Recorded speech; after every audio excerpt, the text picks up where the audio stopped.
Sit down. Be humble. Sit down. Be humble.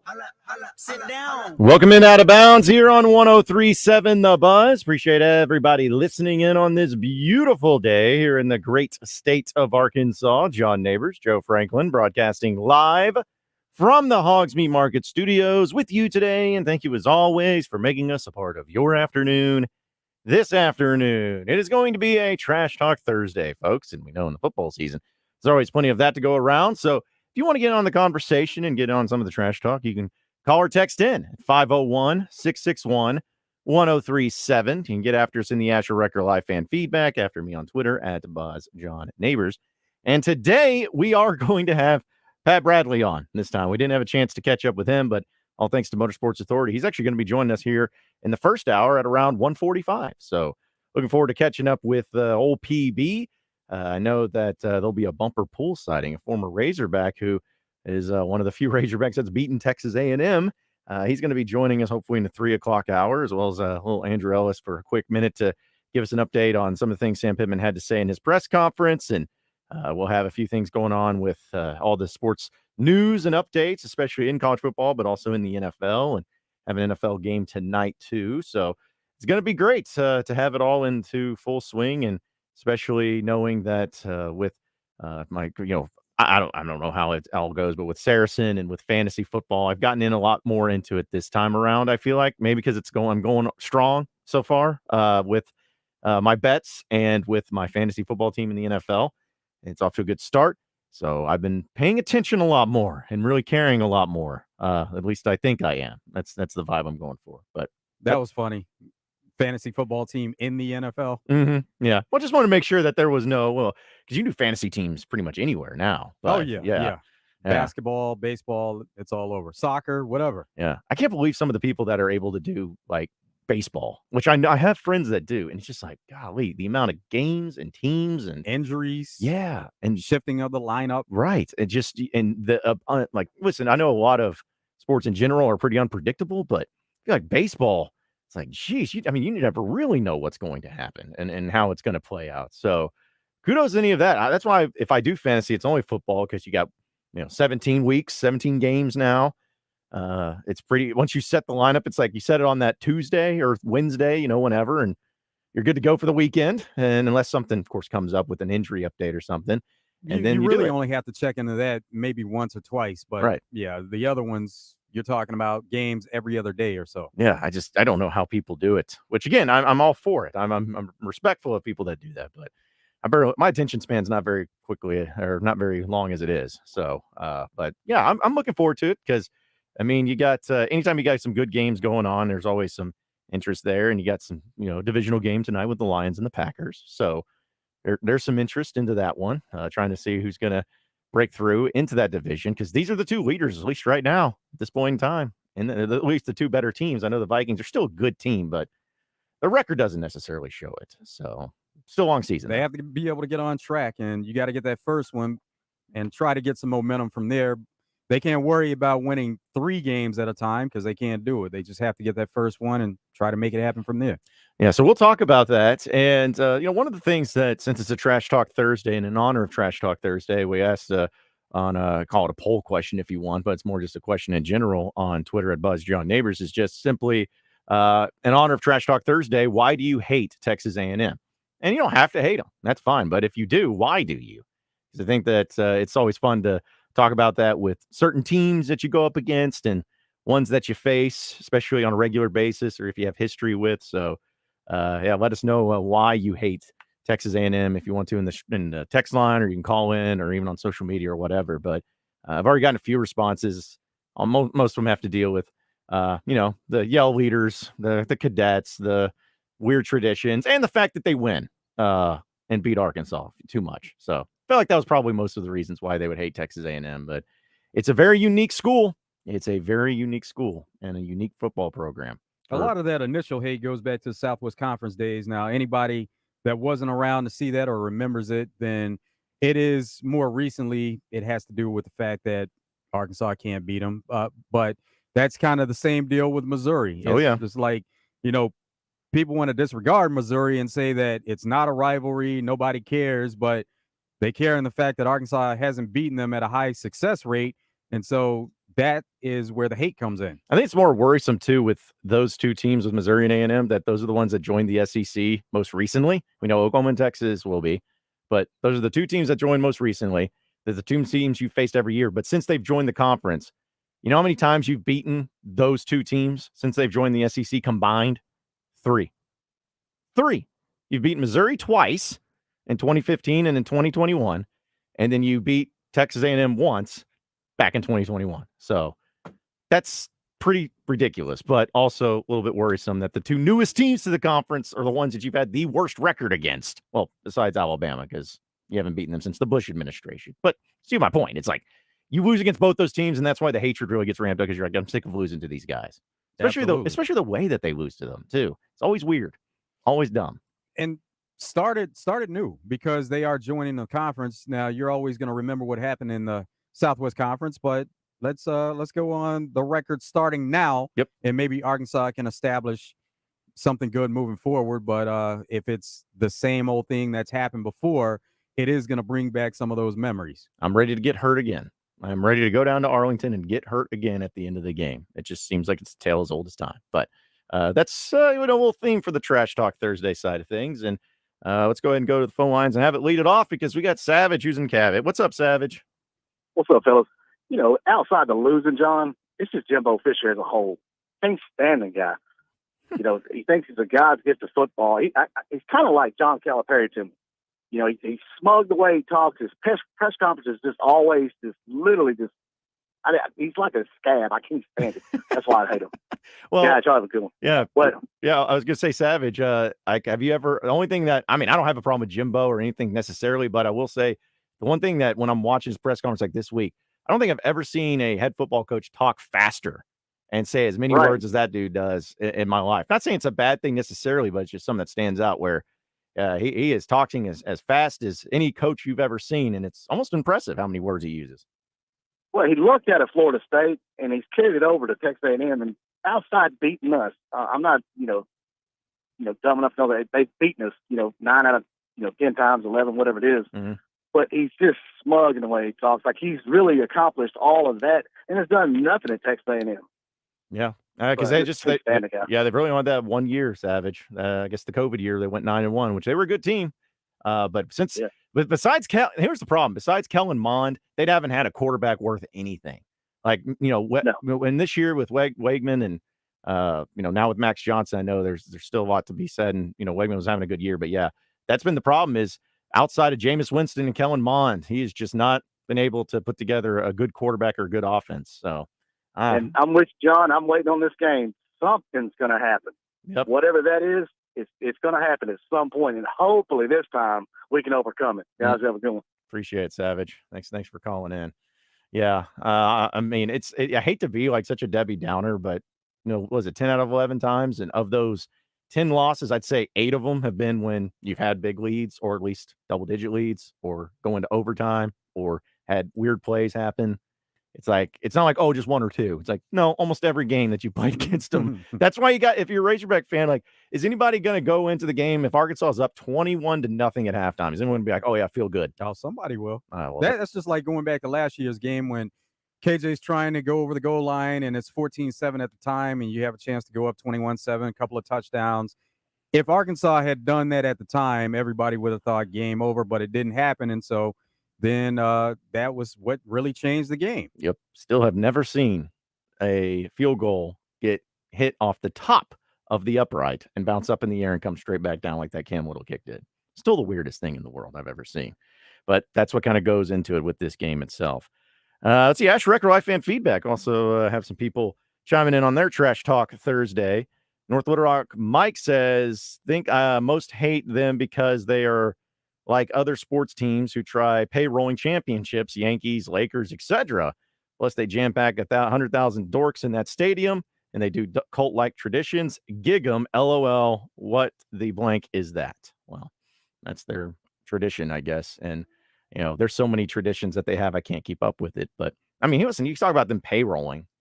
I mean, I don't know. At least the Yankees and the Lakers win. Like if you're trying to compare them to those, at least they're winning. But A&M's yet to get to that point. And Feral Hog says Arkansas had an all-time record versus A&M, a great all-time record versus A&M prior to them joining the SEC. Now they dominate the Hogs in the win column. It doesn't matter how close the games are. You know the ones that leave Hog fans feeling like we were the better team because you can still leave the stadium with an L every damn game. Yeah, that's frustrating too. But history doesn't even almost matter because Arkansas still technically has like a 10-game lead on the series in wins and losses. But man, that goes back to the Southwest Conference days. Exactly. It's like things were a little bit different back then than what they are now, but you just kind of got to deal with it for now. Let's go to Hoop Hog in Little Rock. What's up, Hoop Hog? Afternoon, Jen. Hey, Savage has some good takes, but he misses the mark as a whole, respectfully to Savage. I mean, yeah, we can dislike Jimbo Fisher, but that's just a new facet to our complete distaste for A&M for years and years and years. They have had this sense of entitlement since their creation. They think that they're in Ohio State. They think that they're at Texas. They hate that they're not at Texas. They think that they're in Alabama. They think that they're in that category. They have never been in that category. And they think that they can have a starting lineup of 12th graders and they're going to win the national championship. You read their fan boards and it is almost laughable. It's like the never-ending, to use an old politically incorrect reference, it's like a never-ending list of bad Pollock jokes when you read their message boards. These people are just insane and out of touch with reality. So it's not Jimbo Fisher, although I'm not a huge fan of his. It's their whole attitude, and it's the fans' attitude more than the program. And it only makes it worse when we lose to them. It just makes it worse. But I detest A&M because of that, because of their attitude, their smug attitude. All right. And honestly, back in our SWC days, I loved it when Texas thumped them. That's all I got. See you guys. All right, Hoop Hog. That's the type of trash talk that we're looking for and all the reasons why you hate Texas A&M. We love it. We got a lot more out of bounds coming up next here on a Trash Talk Thursday, so stay with us. Roger Scott is warming up those vocal cords to bring you the Razorback Song of the Week on Morning Mayhem. Presented by Dr. Jimmy Tucker at Ortho Arkansas and 103.7 The Buzz.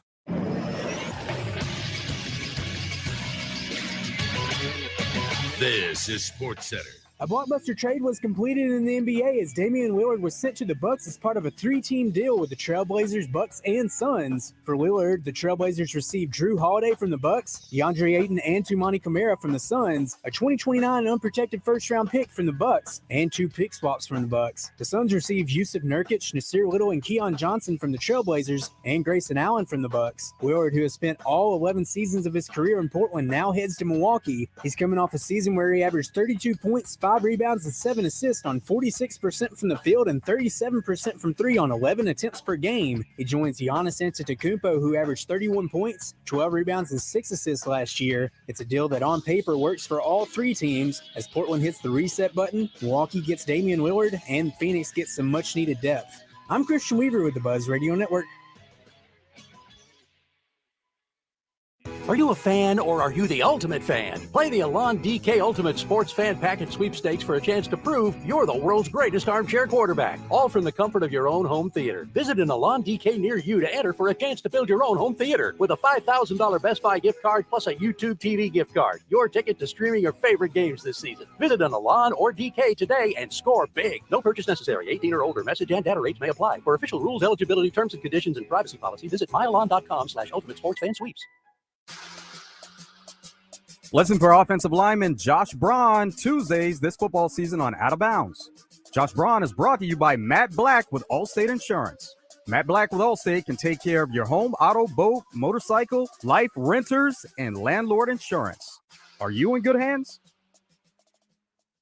Football fans, tailgate season is here, which means it's time to score touchdowns and savings for your vehicle. At All About Tire and Brake Tire Pros, we offer incredible deals and service like your daddy used to get, with the financing options that fit your budget. With our team by your side, you'll get MVP service along with the traction and confidence you need to stay on the road. Visit us online today at allabouttireandbrake.com. All About Tire and Brake Tire Pros. Love the drive. At Southern Floor Coating, coatings are all they do, and they won't be beat on price. Factory-trained installers using the purest form of polyurea with UV stability for all your outside projects. When you call, you'll talk with a professional interested in your project, not a voicemail. Don't trust a fly-by-night company that may not be in business next year. Transform your patio, porch, or pool deck and call the real pros at Southern Floor Coating. 501-402-4912 or take a look at southernfloorcoating.com. David Dunn here with Central Arkansas Truck and Trailer. We're the area's largest and highest rated independent diesel repair facility for all makes and models, from transmissions and brakes to suspensions and engine repair. If you're tired of high dealership prices and long wait times, come see what family owned and locally operated really means. Expert technicians and the latest computer diagnostics will get your equipment back on the road fast. Take the England exit on I-440 to Central Arkansas Truck and Trailer. 568-2185. That's Central Arkansas Truck and Trailer.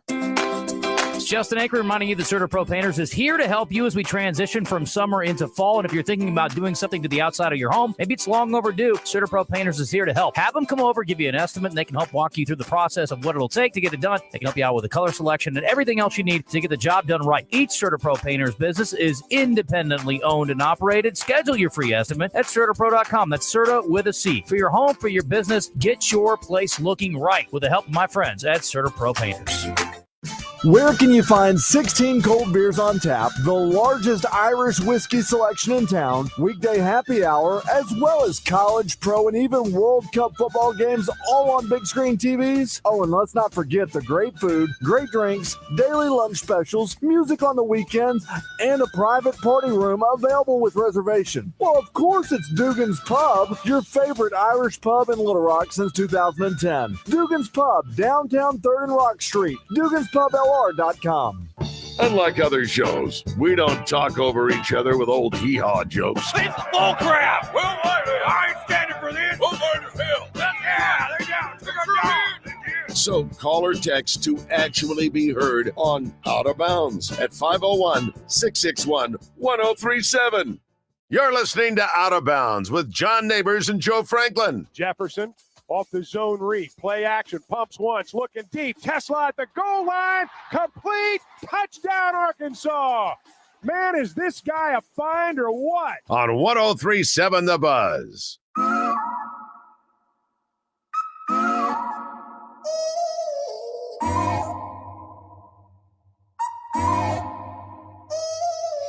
I ain't got too much time to spend. Trash Talk Thursday here on Out of Bounds. Appreciate everybody listening in this afternoon. And tell you what, I love Thursdays. I love every day on the show, of course, but I really love Thursdays, not just because of, we're getting closer and closer to the weekend, but also the fact that, when Chris Alley brings in the rock and roll sushi, I don't eat a whole lot of it because, it's not technically for me, even though he brings plenty for everybody, but it's like I like to see everybody else get theirs.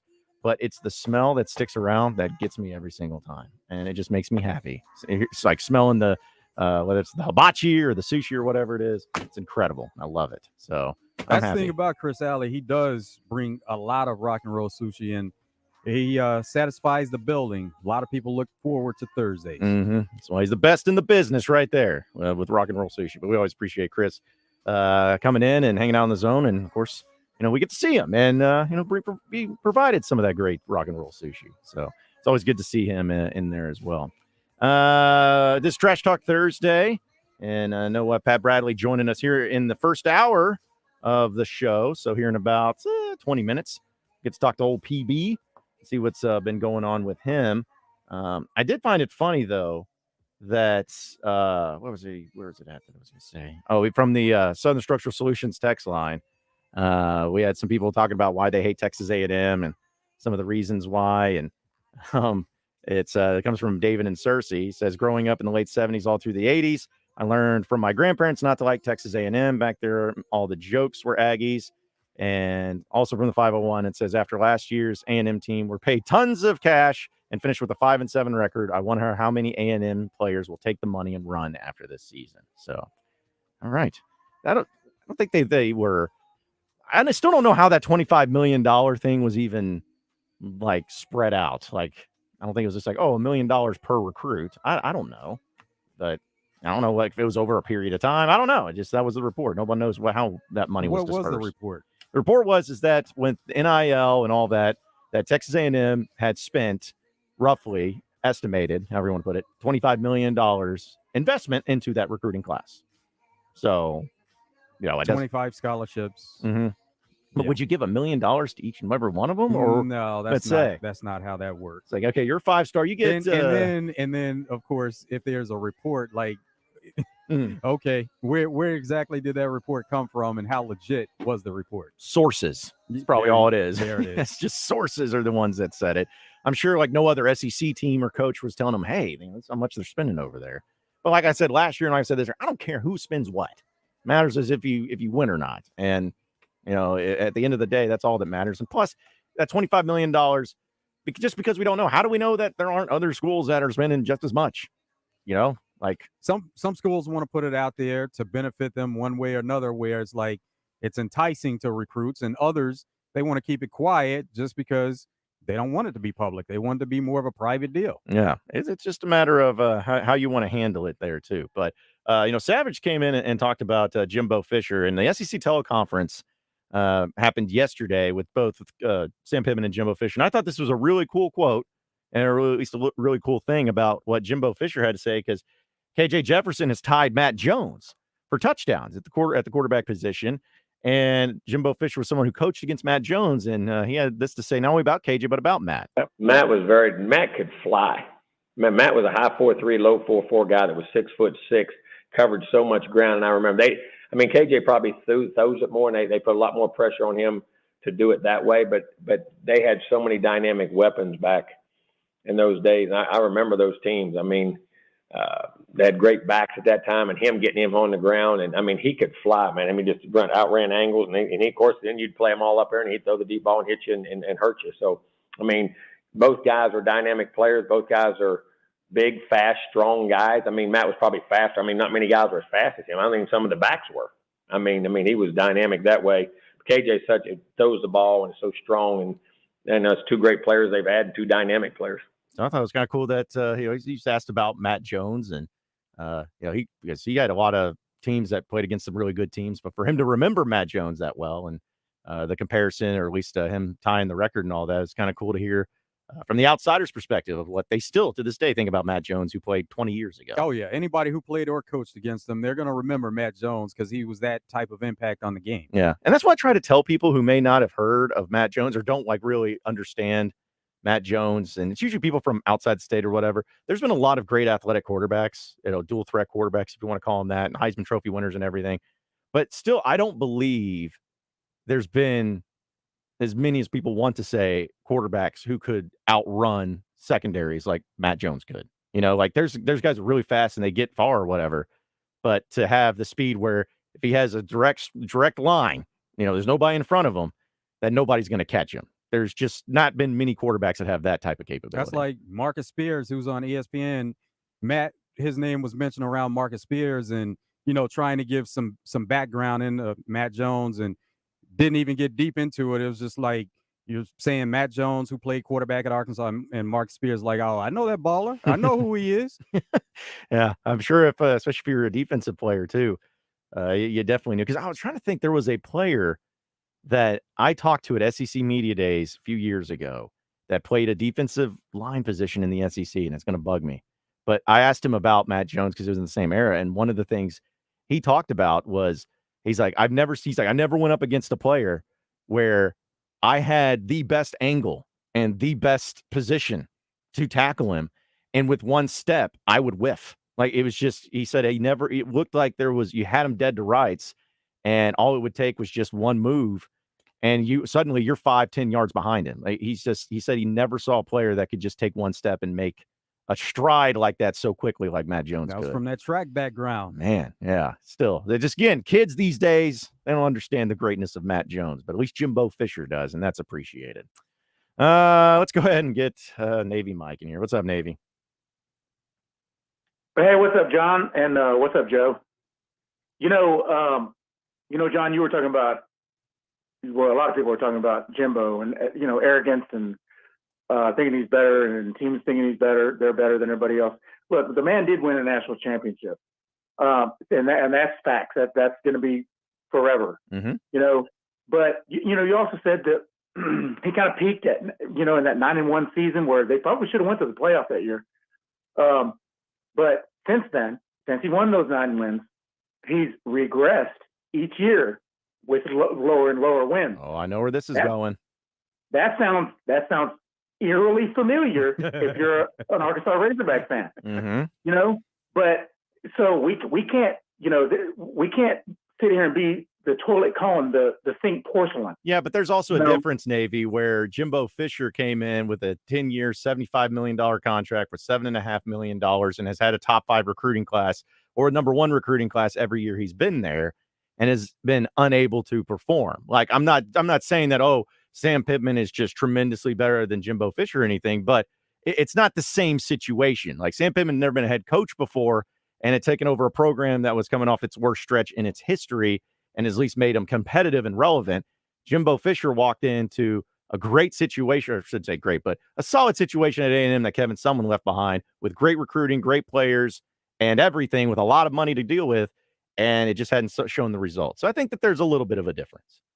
No, and that's fair. But, if you want to talk about a guy coming in with a championship pedigree like Jimbo with his national championship at Florida, Arkansas did the same thing in the mid-'90s when they brought in Danny Ford, who had won a national championship with Clemson. And other than an SEC West, 8 and 5 year SEC West title year, he didn't really do anything else here. Yeah. So we've kind of got that kind of history too with a guy like that. Yeah, but they fired him. A highly touted guy that's won big time and came here and didn't really do much. Yeah, but they fired him, and people were upset. So that's the point. Right. Yeah. But anyways, that's all I get, guys, and y'all take care, man. All right. See you, Mike. Appreciate it, Navy. Thanks for calling in. Let's see. We just got a few minutes here before we take a break. We'll get PB on with us from the Southern Structural Solutions text line. Some more trash talk from 501 says A&M is a perennial waste of talent.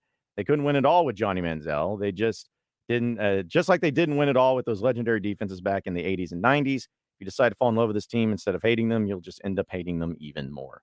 Well, I mean, I'm not going to blame for not winning a championship with Johnny Manziel because championships are tough to come by. But I will admit, again, as we've talked about, as much as I hate A&M and as much as I did not like Johnny Manziel, that dude brought, just like we've seen in sports here recently, that dude brought a lot of attention to the college game that normally wouldn't have been brought to it. You know what I'm saying? Like it may not have won a championship, but he did win a Heisman. But, bringing, Drake being in the stands at one of his games, stuff like that brought a lot of extra pub to the college game during that time, just similar to what Dion has done now and what we've seen other people do too. So he was hanging out with Drake, LeBron, anybody in the world of sports, celebrity.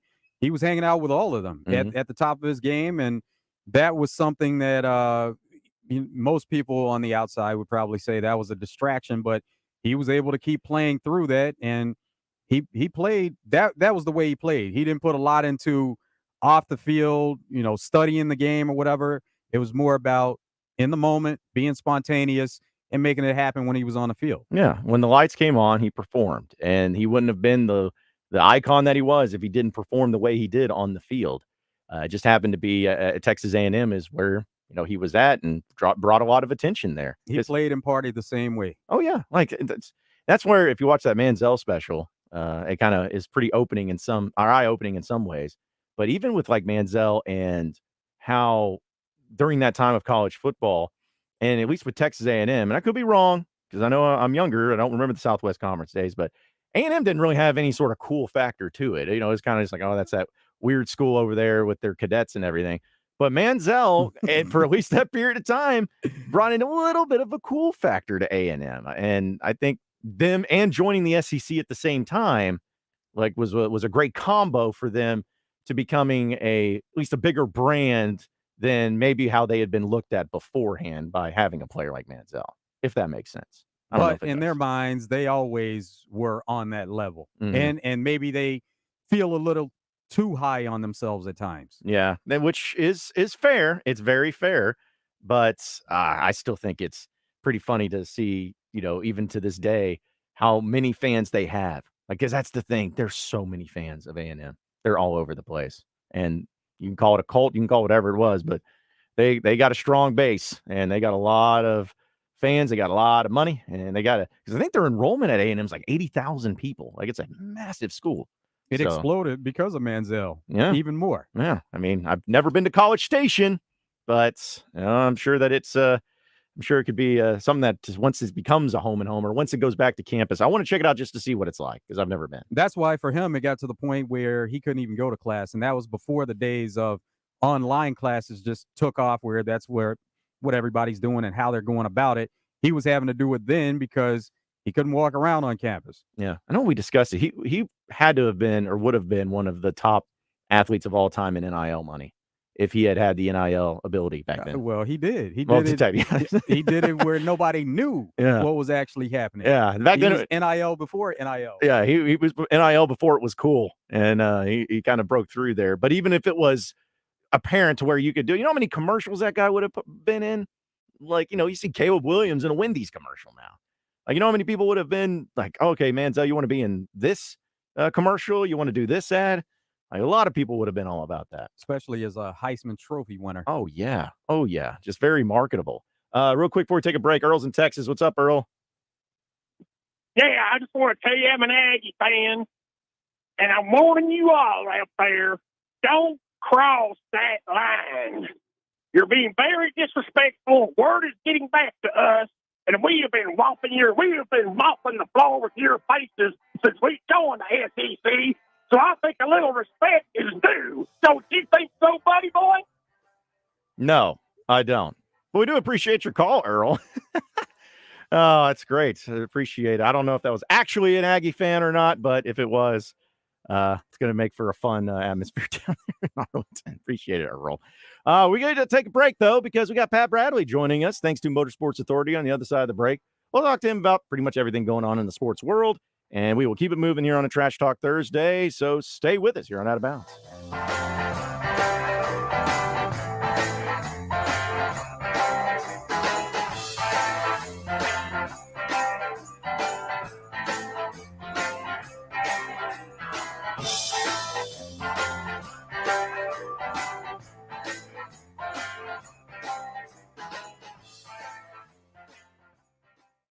Twin Peaks is the best in the game. Here, your favorite drafts are poured at a frosty 29 degrees, and rare barrel-aged whiskeys are served just the way you want them. It's bigger game days and bolder fight nights. I mean, where else can you find a scratch kitchen that always comes in clutch? Every day, from lunch to late night. Only at Twin Peaks, the #1 sports bar. Stick around after the sun sets. Twin Peaks is open really late. Wind down with bourbon and late-night bites. The Grove Hunting Club, just a short hour away from Little Rock in Jefferson County. 12,000 acres of waterfowl hunting, a main and secondary lodge, along with 4 private cabins. Call 870-692-3221 or email grovehuntingclub@gmail.com. After I drop the kids off, I have to run across town for a meeting, hit the gym during lunch. Jake has soccer tonight, and Emily has gymnastics? Oh, did I turn on the crock pot this morning? With a never-ending to-do list, it's easy to forget something important, like setting up a life insurance plan with Shelter Insurance. Your local Shelter agent can show you how to create a safety net for your family. Shelter Life Insurance Company, Columbia, Missouri. For a free insurance review, see Shelter agent Jeff Hodge or Jay Helm in Little Rock or Bo Beavis in Cabot. This is Pat Bradley for River City Flooring, where you can pick your payment. Get 0% interest for 12, 24, or 36 months. And River City Flooring in Maumelle is where you'll save 50% on all in-stock waterproof LVP flooring. And did you know River City Flooring carries cabinets? So stop in and let my friends at River City Flooring help you with your remodel. Kitchen, bath, living, dining, they do it all. Check out River City Flooring in Maumelle at their huge new showroom on Maumelle Boulevard, just off 430. RJ Hawk here with Chris Roberts from Southern Bank. And Chris, I know interest rates are high right now. That's what everybody's talking about. But if you're thinking about a project, whether it be a commercial project or you want to build a house, now's the time to come talk to you about what those future plans may look like. You know, RJ, no matter what the business environment may be, we're always there to sit down with our customers and talk about their future plans and what's going on with their businesses. And that's one thing about Southern Bank is they're a community bank. They want to be your partner. Partnering with our customers is a key to how we do business. And Chris, you know, we talk about those interest rates being high, but the one good news out of that is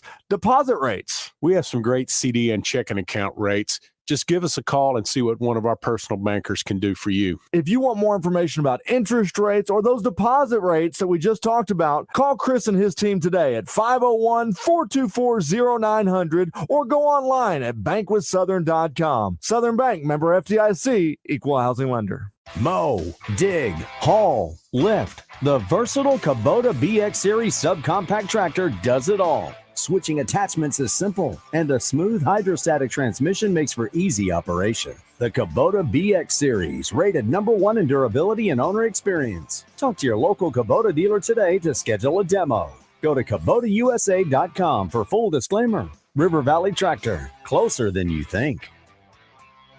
Fence Brokers presents Zach Williams every Tuesday when he gets in the zone with Justin and Wes to talk about what's happening on the Hill and what to expect from this week's big game. Zach Williams in the zone from Fence Brokers, going the extra mile. Companies are shifting their telephone systems to the cloud, and you should too. ESI eCloud PBX has everything you need. Features like work from anywhere, video calls, and advanced security tools make ESI eCloud PBX one of the best choices for any business. Opt out of the high cost of your traditional phone system and move to the cloud. Sign up for an online demo at nsgdv.com and get your system activated at no charge. Network Services Group. One call does it all. It's not just about the size of the meat, it's about where you get it from. So get it from Hoggs Meat Market in North Little Rock. Hoggs Meat Market, the steak people. You're listening to Out of Bounds with John Nabors and Joe Franklin. Jefferson off play action. Going to throw a little screen pass left side. Has completed the 5 into the end zone. Touchdown, Arkansas. Luke has from 11 yards out, and Arkansas is a PAT away from tying. On 103.7 The Buzz.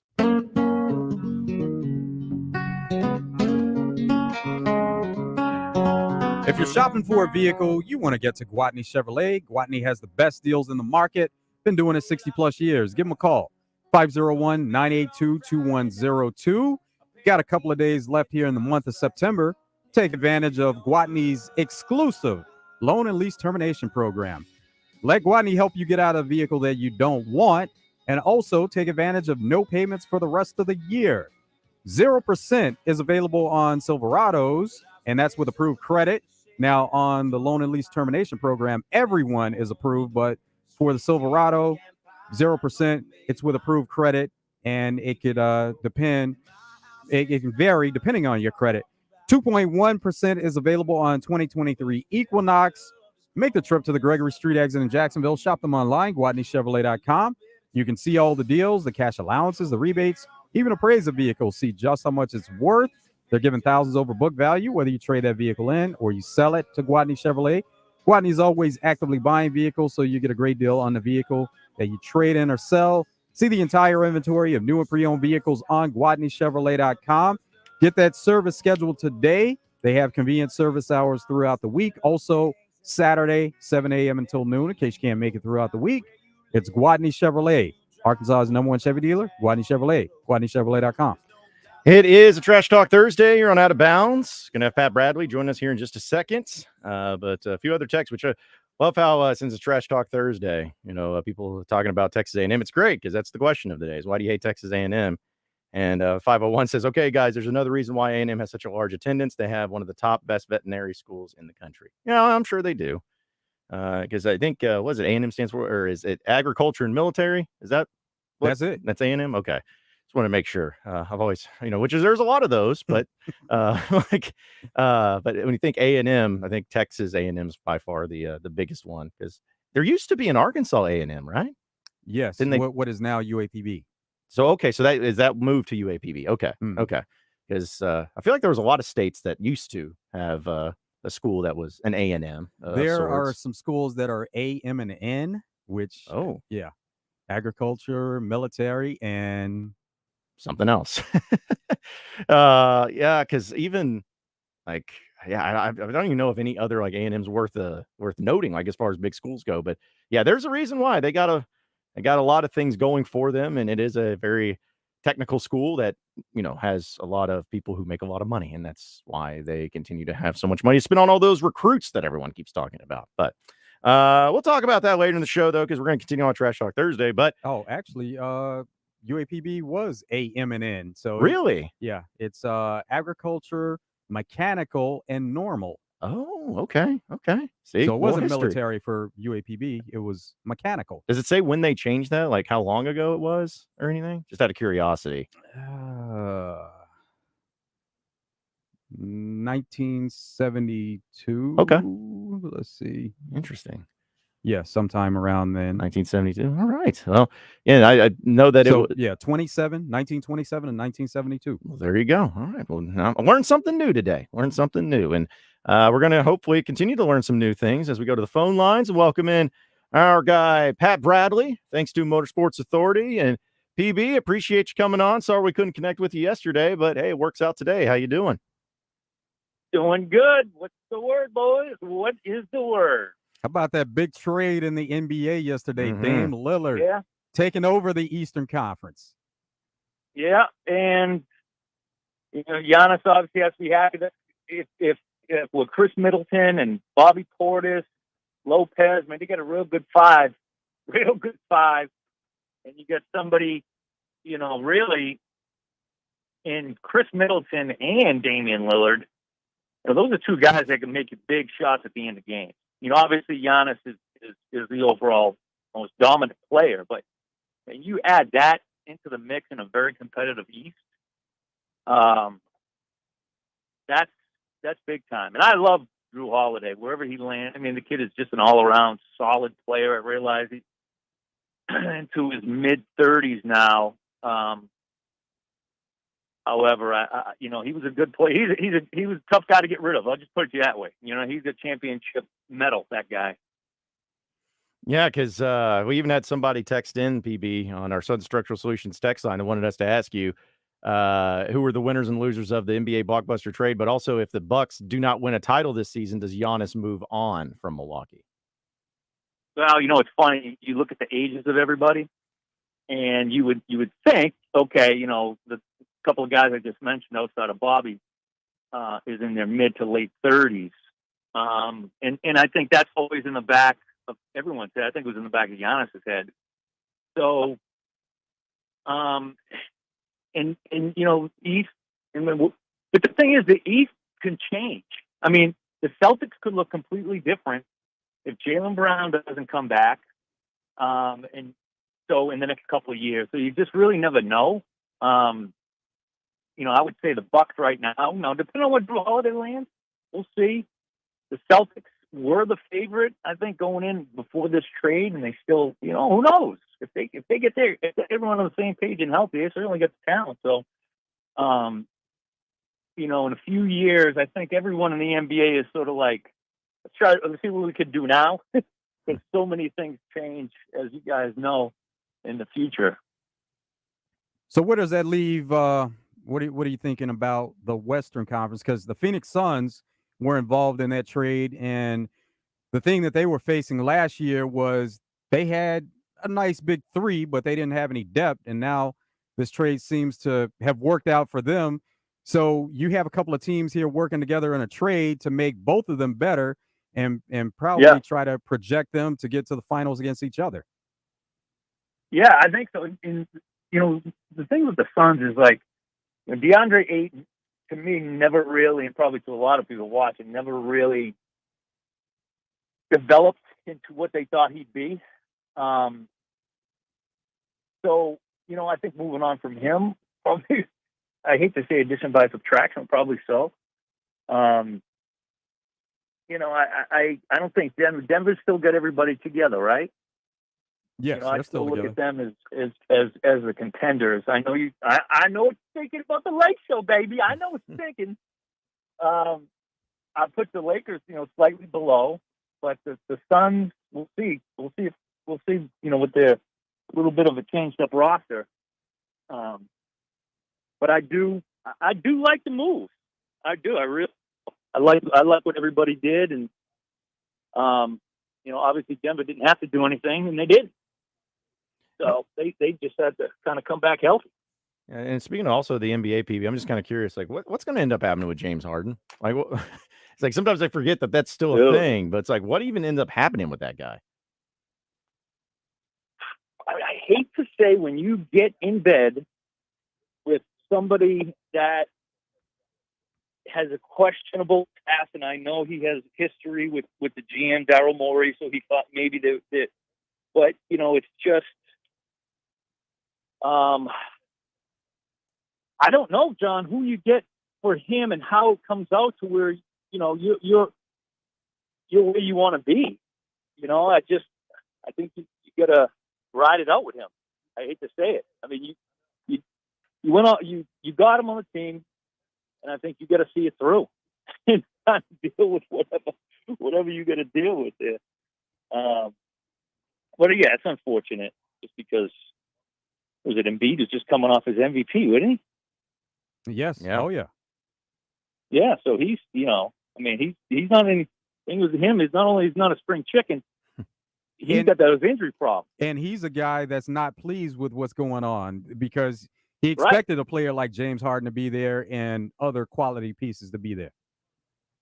Yeah, and it's just a shame. I mean, you look at a guy like James Harden and you say, my man, like you're an incredibly talented player.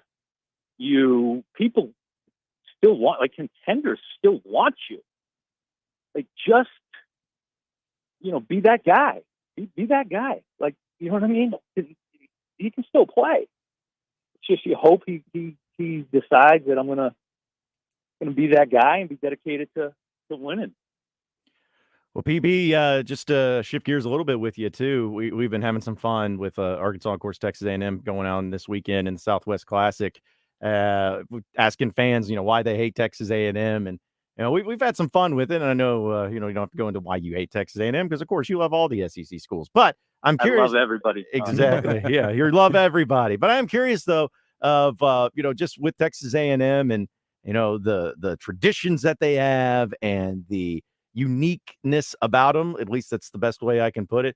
Just what do you make of it? Because I don't feel like there's any other school that really comes close to not only how they do things but also how many of those fans that are around.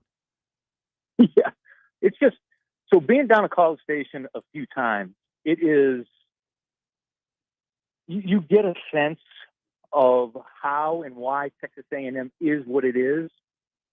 It's flat land, okay, and they have enormous buildings. The football stadium is a cathedral. They have other buildings, and they're isolated. So it's almost like Auburn. Like Auburn fans and Auburn people feel like they're isolated, like it's their own little thing, although A&M is huge. But I think A&M, because they're somewhat in that area that they're in, and they've got obviously such a huge alumni base, I think a lot of their confidence in being maybe sometimes overconfident in the success that they can have comes from the fact that they have so many numbers of people, alumni, that they can draw on for. Not only fan support, but also money support. So, I appreciate the passion of any fan base. I mean, I've said it many times. That's the reason why I wanted to come down here was because of the guy that I saw punched in the nose at the Alabama Arkansas football game. I mean, that's what makes it what it is. So, and A&M's got it. So you got to appreciate it. And I'm always I love having good ribbing anyway, like Tennessee fans do with Clint Sterna. It's all in good fun. So PB, what do you think about the game? Arkansas A&M. I feel good. I took them. I got 6.5 points. Can I tell everyone that? I took them and I took the money on it. Mm-hmm. I just think, fellas, did you see that tweet today? I forget the lady's name, but she put out a really interesting tweet. If all of the one possession in overtime games went the opposite way, and she listed 10 teams of who would still be undefeated, Arkansas was one of them. And so we know we're there. We know something's going to pop. So I just feel good. Every once in a while, I feel good, though. Yeah. You need to feel good all the time. Yeah. Well, we're hoping that your good feeling will bring some good fortune to Arkansas too this weekend, and it's kind of a big win or big game for both Jimbo and for Sam Pittman. PB seems like both of them. I mean, they desperately need a win. They both need to have this type of game to be able to have a good season. You know, I think you make a good point. I still think that pressure that Jimbo has because of the contract, call it what it is. And then, you know, I know Coach Pitt and the boys, yes, we need it. It'd be nice to have it. It's not going to be the end of the all, but this is one of them, I think, where we looked at said we could get this one. So I think more pressure would be on Jimbo. Well, PB. And for Trino, too. Yeah, it's definitely on him. PB, before I let you get out of here, man, just give a shout out to the fine folks at Motorsports Authority. MSAstore.com for your pre-owned vehicles, all truck and car accessories. Go to the website, show you all the locations and everything they offer at MSAstore.com. All right, PB, have a great weekend, man. All right, shout out to my boy Guy Whitney going to Bentonville High School Hall of Fame. Absolutely. Congrats to Guy Whitney, man. That's awesome. We appreciate you coming on. Appreciate Motorsports Authority. Appreciate you listening. We got more Out of Bounds in the second hour on Trash Talk Thursday coming up next. Fence Brokers presents Razorback Graffiti every Monday morning. Call Morning Mayhem and let them know how you feel about how they did. One sentence and one sentence only. We're back here with Wild Bill at Motorsports Authority. Lots of folks talking football, but we are talking great deals, Wild Bill. All of our customers are a winner right here at Motorsports Authority, folks. We're passing out the lowest prices possible for any vehicle that we got. We're passing out top dollars for the trades. We'll trade for just about anything as long as you don't have to feed it. And I tell you what, folks, we're having a great time right here at Motorsports Authority. In Russellville on East Main and Hot Springs on Central or online at MSAstore.com. Get here to Motorsports Authority. Go Hogs! Football fans, tailgate season is here, which means it's time to score touchdowns and savings for your vehicle. At All About Tire and Brake Tire Pros, we offer incredible deals and service like your daddy used to get, with the financing options that fit your budget. With our team by your side, you'll get MVP service along with the traction and confidence you need to stay on the road. Visit us online today at allabouttireandbrake.com. All About Tire and Brake Tire Pros. Love the drive. One man can't make a team. Yeah, so what's your point? Thanks for being part of the Buzz team. 1037 The Buzz. Buzz News with Channel 7's Ryan Houston. The Pulaski County Sheriff's Office is looking for information on a wanted sex offender. They're looking for 57-year-old John Ellis Hills, a level 3 sex offender, for failing to comply with the requirements of his sex offender registry. If you know where he is, call the Pulaski County Sheriff. The pandemic has caused several school districts around the state to transition from a 5-day to a 4-day school week. Mountain Pine School District has made that decision this school year. The district superintendent says lack of attendance was the biggest reason for the switch. He says they also hope to increase test scores. Students and staff will be off on Mondays, but they will be in class longer than usual. The school says they're considering adjusting how long students are in class by next school year. For more news and weather, download the free KTV News and weather apps from the Channel 7 newsroom. I'm Ryan Houston.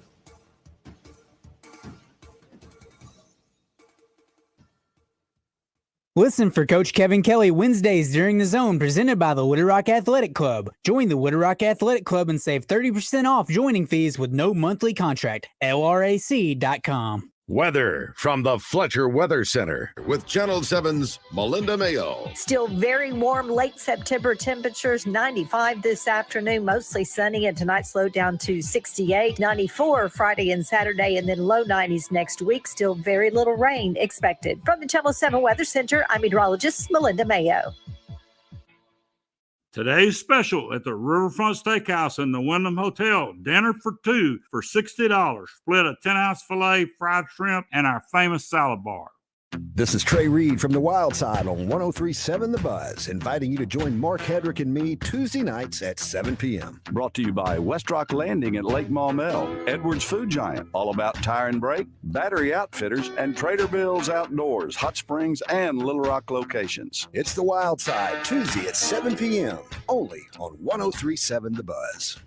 Don't miss this trade day event at Zeddy's, sponsored by Home Team Heroes, on September 30th from 11 a.m. to 7 p.m. Join us for a day filled with games, food, exciting giveaways, slab packs, and more. Learn about Home Team Heroes, the unique experience that's taking the collecting world by storm. Mark your calendar and head over to Zeddy's, located at 146 West South Street in Benton. The trade day event is on September 30th from 11 a.m. to 7 p.m. Don't miss out on this exciting opportunity to trade and connect with fellow collectors. Pat Bradley for Brewskis. Come watch all the NFL games this week at Little Rock's #1 sports bar. Monday night's NFL doubleheader is Eagles versus the Bucks and Rams versus the Bengals. Thursday night NFL action is the Lions at Green Bay. And Sunday, the doors open 11 a.m. with drink specials and gridiron brunch for a full slate of NFL games. Next Monday, NFL, it's the Seahawks versus the Giants. For more info, check us out. BrewskisPubandGrub.com. Brewskis, your home for lunch, happy hour, and late night. Trey Shapp and Chris Shinup with Arkansas Urology. Chris, it's the 19th annual Kickoff to Men's Health event, this time coming to North Little Rock. Yeah, Trey, we've had a great month, and we're excited to get to our clinic in North Little Rock, 4200 Stockton Drive, on Thursday, September 28th. Gentlemen 40 and over, it's time for them to get screened, is it not? That's right. And like our CEO, Scott Davis, says, you come in for a free screen, and you might win a 65-inch flat screen TV. 501-263-0926 for more information. Sponsored by Baptist Health. Waiting is no fun. Like when you're hungry, waiting for the microwave. Waiting for the light to turn green when you're running late. Come on. Or waiting for your notoriously unpunctual friend to arrive at the bar, even though she just texted you 5 minutes away. Sure you are. At the payroll company, we know waiting stinks, which is why we pride ourselves on fast replies to our clients, doing payroll right and on time each month, and answering questions quickly and efficiently. The Payroll Company. Less headaches, more than payroll. Visit morethanpayroll.com.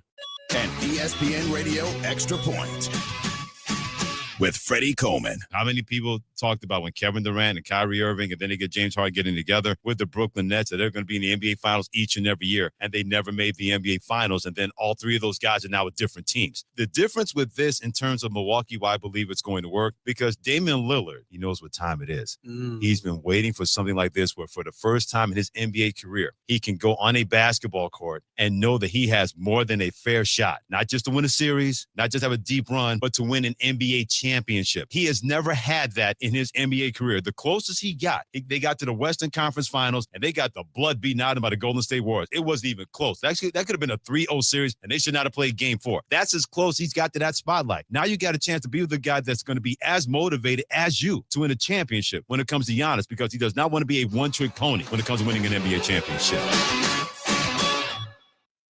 How are you? My name is Scott Van Pelt, host of SC Pod. Along with my partner in crime, Stanford Steve. What do we talk about mostly on the podcast, Steve? Sports. Some. Parenting. I feel like that comes up a lot. I feel like most recently I've needed some help because I feel like my shortcomings there are evident. It's life stuff, relatable content. It's fun. It's just two bald-headed goons just talking about nonsense a lot in a crowded podcast space. There's that one. We're here. Here we are. MVP's bonus days are back at Lowe's. Shop the largest selection of Klein tools and get 5 times the bonus points. Plus, right now, buy a DeWalt Power Stack battery kit and get a select DeWalt Bear tool free, up to a $249 value. Lowe's knows savings. Lowe's knows pros. Bonus points calculated before taxes and fees after applicable discounts, if any. Valid 9/18 through 9/29. Subject to change. DeWalt offer valid through 10/11. Live from the Hoggs Meat Market Studios, this is Out of Bounds. Well, we have another tough opponent this week in Texas A&M. Have a lot of respect for them, their coaching staff, their players. Very big team, very fast, very skilled team. We've only won one time in the last 11 tries. It'll be big for us to go down there and play well. It's a rival for us. And we're looking forward to it. Yeah. With John Nabors. Every time you put a mic in my face, I'm going to say Arkansas. And Joe Franklin. We won't go in the shell. We're going to go in attack mode because that's what's required. On 103.7 The Buzz.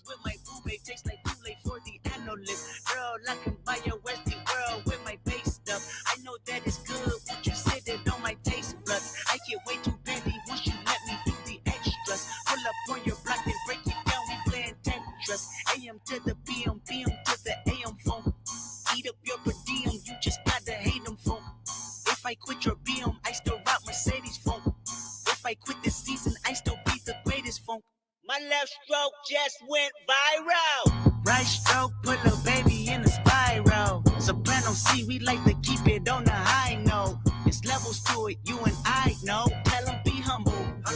1 hour down, 2 hours to go. Appreciate everybody listening in on this beautiful day here in the great state of Arkansas. John Nabors, Joe Franklin, broadcasting live from the Hoggs Meat Market Studios with you today. And thank you, as always, for making us a part of your afternoon.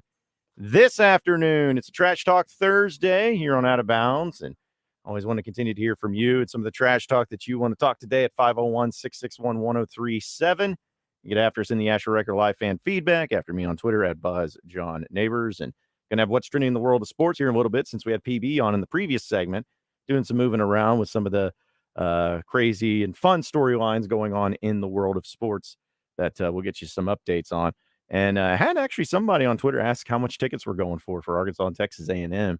They usually start about $125. They are pricey, but I think on a third, well, here's the thing. You go to like a third party, like, whatever it is, SeatGeek and Vivid Seats, there's a lot of them. But if you go to some of those, it's like you see it, it's like, oh man, $82 just to get in the door. And then you see, once you're trying to check out, the fees that get thrown in, and suddenly it's like $200. But that's not for an actual seat either. Sometimes it's for just a standing ticket. Yeah. Well, this was case for actual ticket, a seat. A seat that's touching the ceiling. Yeah. Yeah. That's like you can actually be up there, and which I have sat. I've only sat up there in Jerry World one time, and it was actually for the Garth Brooks concert. It wasn't for an Arkansas A&M game. And I'm not saying that it's a bad seat, because there's not a bad seat in Jerry World. You're going to be watching the monitor anyway. Exactly. Because that was what sucked about the Garth Brooks concert. The only thing they did is that they didn't have the monitor on during his concert, because he has his own little stage and monitor, which is tiny compared to that IMAX theater that you're in. That makes absolutely no sense at all. I thought so too, because we went in there like, why would you not, like, for these people that are all the way up there in the nosebleeds, you'd have that big old screen on. And I guess Garth Brooks' thinking, and maybe his team's thinking, is that it would take away from some of those high dollar ticket sales, and maybe that was the reason behind it. But once it's sold out, pop them on. Yeah, and from what I remember, it was sold out. I mean, it was a packed out house. There wasn't many seats left, if there were. And so that was just really something that frustrated me. But the point was, though, is when I was up there, though, you feel like you're like almost if you fall over, you're going to roll off. Like, it's a steep thing, but still not a bad seat in the house there at Jerry World. And if you haven't been there before, whether it's for this game or just for anything in general, definitely make an appearance to try to go, because that place is just incredible no matter what. Because how old is it now? 16 years old, 15, 16 years old, something like that? Somewhere around there. But yeah, it's definitely worth the trip. And then they keep building new stadiums, trying to make them bigger and better than the last stadiums and more up to date. So that was probably the start of the new age stadiums as we know today. And there have been several that have been built after that. Well, what's funny is my first time there was when it was my 21st birthday. It was the very first Arkansas A&M game. It fell on my 21st birthday, so it laid out perfectly. And for my birthday gift, my parents got really good tickets down there. And I remember and this was 2008, 9, something like that. So I mean, it's pretty much brand new. And as incredible as everything was, the thing that still blew my mind, and still to this day, is when it's so loud in the stadium, but when you walk out into the concourse and open the door and close it, it goes silent. Because it's all like just noise canceled in the concourses of certain areas and seats. And I was like, how does that happen? How do you do that? But spare no expense for Jerry Jones. Right. He found a way. It's more about that technology. Yeah. Have you been to, because you've been to games before there, right? Or yes. Yeah. Oh, yeah. Yeah. I've only been to the Arkansas A&M game or that Garth Brooks concert. There's only two things I've ever been there to see. So, but the fact that it's 16 years old and it's still as incredible as it is just shows how well it was made, and still one of the best ones out there. Few things we need to clear up. So Arkansas State is formerly A&M. Okay. And A&M, when it comes up again, M has nothing to do with military. Okay. It's mechanical. Mechanical. Okay. Yeah. So cancel that out. We know that Texas A&M does have a good and nice military program, but right. M has nothing to do with military. Got you. Okay. Yeah. Glad we could clear up, because I just assumed, what assuming does, that, when you think, I think Texas A&M and they got the cadets and all that stuff, I was like, okay, well, maybe it has something to do with military. But mechanical makes sense because I know that with their engineering program that they have there too, and mechanical engineering, it's very high. So, and thanks to Neil Tate, who worked here at one Oh, time, yeah, Neil. but Arkansas State. So he was the one that let us know that Arkansas A&M became Arkansas State. Excellent. Appreciate you listening, Neil. It's been a while. Neil was here the first time I worked here at the Buzz in promotions, and so Neil's a good dude. So glad he he's really listening is. in. Glad he's listening in. Before we get to what's trending in the world of sports, let's squeeze Brent and Stuttgart in real quick. What's going on, Brent? What's up, Johnny? You got to broaden your horizons. You got to go to a Cowboys game in Jerry World. Well, man, have you seen those ticket prices? I was planning on going this year, but instead Aaron Rodgers decided to blow out his Achilles. So or else that would have been my first time. So, Hey, John. Yeah. You just gotta go with me. I know how to. I got connections. Oh, really? So, Okay. You just got to go with me. Yeah. We'll have a big time. All right. I got one thing to say. This is a must-win game for the Razorbacks Saturday. We got to have it. We don't have a choice. I don't disagree. This is the game. If you're going to win one, this is the game you got to do, especially in these next three. Yeah, this is John, and saying that this is a season-defining game right here. I don't disagree. I think we've done the math on it, and we've even talked about it, that in the 4 times Arkansas has won this game since 2009, those 4 seasons, Arkansas ended up winning 9, 10, 11, and 9 games. In the years that they did not win this game, they never won more than 8. So I think there's some truth to that. Because am I figuring it right? If I look at it right, the Southwest Classic started when Bobby Petrino was the head coach, right? That's right. Yep. Is that correct? Yep, 2009. And was the first game, was Cowboy Stadium built, was it open in 2009, or did they play the first one at Old Texas Stadium? No, it was Cowboy Stadium, because that's what I was referring to. That first one was my 21st birthday, and it was at the new Jerry World. Okay. So yeah. Okay. So that was your first, and I believe that was Ryan Mallett's first year as quarterback, correct? Correct. Yeah, and Arkansas beat them pretty handily. I think it was like 47-19, something like that, which is almost like a weird thing seeing. They forget that game. We were down 14-0 before we got rolling. Yeah, that's right. Because what was it? Jared Johnson was the quarterback's name or something? Was A&M? it Jared Johnson? It was somebody like. It Yeah. may not have been, but it was somebody like that. But, Yeah. I think it was Jared Johnson, and because like after that game or 2 games after that is when they replaced it with Ryan Tannehill, and he finished out the rest of the year and was there for a couple more years, if I'm not mistaken. I think that makes sense. No, but you're wrong on that. I'm just going to tell you because Ryan Tannehill was a receiver on that team. Yes, he was. Yes, he was up. Then the next year, then one year, Ryan Tannehill was the starting quarterback, and we beat them when Bobby Petrino came out the second half. We just ripped them. You know what I mean? Remember that one? Jarius Wright just went wild. Oh, yeah. Yeah, I remember that one. That was a roller coaster of emotions on that one for the right reasons other than the wrong reasons for a change. But yes. Hey, I will let you go. That game with Tyler Wilson playing quarterback, you don't want to know how many packs of smokes I went through that Saturday. I'm sure you weren't the only one, Brent. We appreciate you calling in. Hey, have a great day. Yeah, appreciate it. Yeah, good to hear from you, Brent. Yeah, that was the game where Ryan Tannehill versus Tyler Wilson, great quarterback matchup. Was Mike Sherman? Was he the head coach of A&M? I think that's who it was at the time, before Kevin someone. Yes, yeah, he was the coach before. Yeah, so it was Arkansas was down 35-17 at halftime and ended up winning 42-38. So great game. You know what's one of my favorite things looking back on the game? You know who's on the broadcast for that? Urban Meyer. Was he really? Yeah, because it was in 2011. It was the year after he stepped away from Florida, and the year off he took before he went to Ohio State, and he was in the booth. Yeah, he was in the booth. He was Wow. like three. It was That's like 3. interesting. Yeah, it's 3 guys. Because I remember, and the only reason I remember that is because looking back on the highlights when Arkansas, I think it was Broderick Green scored the go-ahead touchdown. Kiero Small had a great block, and Arkansas went up 42-38. There was like this silence in the booth because they were just like, impressed by the comeback. And then Urban Meyer just goes, Yeah, I've always known it, but I got confirmation. Bobby Petrino's a pretty good coach. That's all he said. Like he said that right after then. But yeah, crazy times back then. Crazy times. All right, let's go ahead and jump into what's trending in the world of sports. What's trending in the world of sports is sponsored by Arkansas-based West Rock Coffee. Join West Rock Coffee and their 1.5 million coffee farmers around the globe as they fuel Arkansas with great tasting coffee, tea, and water delivered directly to your business. Contact them at westrockcoffee.com or 833-886-JAVA today.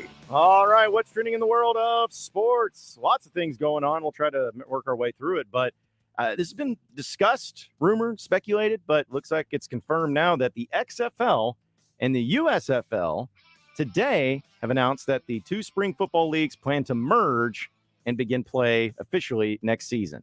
In a joint statement, the XFL and USFL said the merger will be subject to customary regulatory approvals, but they said if the transaction is consummated, and the new league will be established in the best-in-class operations based on the most recent seasons of both leagues.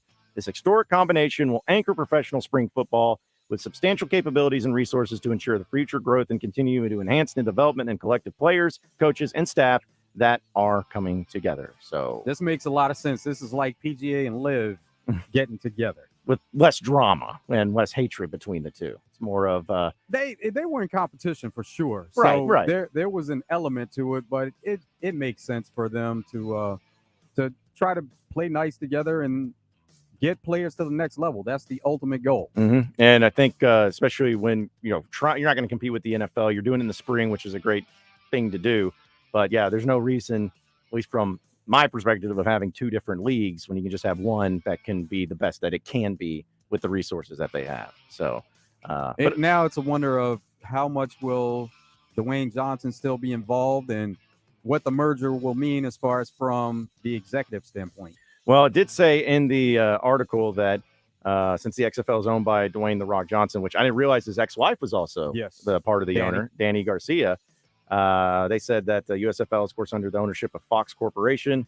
Johnson and Garcia led the ownership group that purchased the XFL, and that as far as how the makeup of it's going to go, it is still yet to be determined. So TV deals are going to be interesting too, because you had competing networks, but now if there's a merger there, doesn't mean the networks are going to merge, but that means you can have opportunities for games to be all over, and that would work out well for the networks. It opens up a lot of opportunities for them, which again, I think it's a great idea to have a spring league, and we'll see if their merger will be able to make the product that much better too. Talking about more teams all together, so yeah, it could really work out well. And also players having to, if you're in that situation and playing in a spring league, not like, okay, well, this player's over here and this player's over here in this league, and it's like, yeah, you'll all be in the same league, and your opportunities will all funnel through that one place. So it's just nice to have it all at one spot for making it as easy as possible.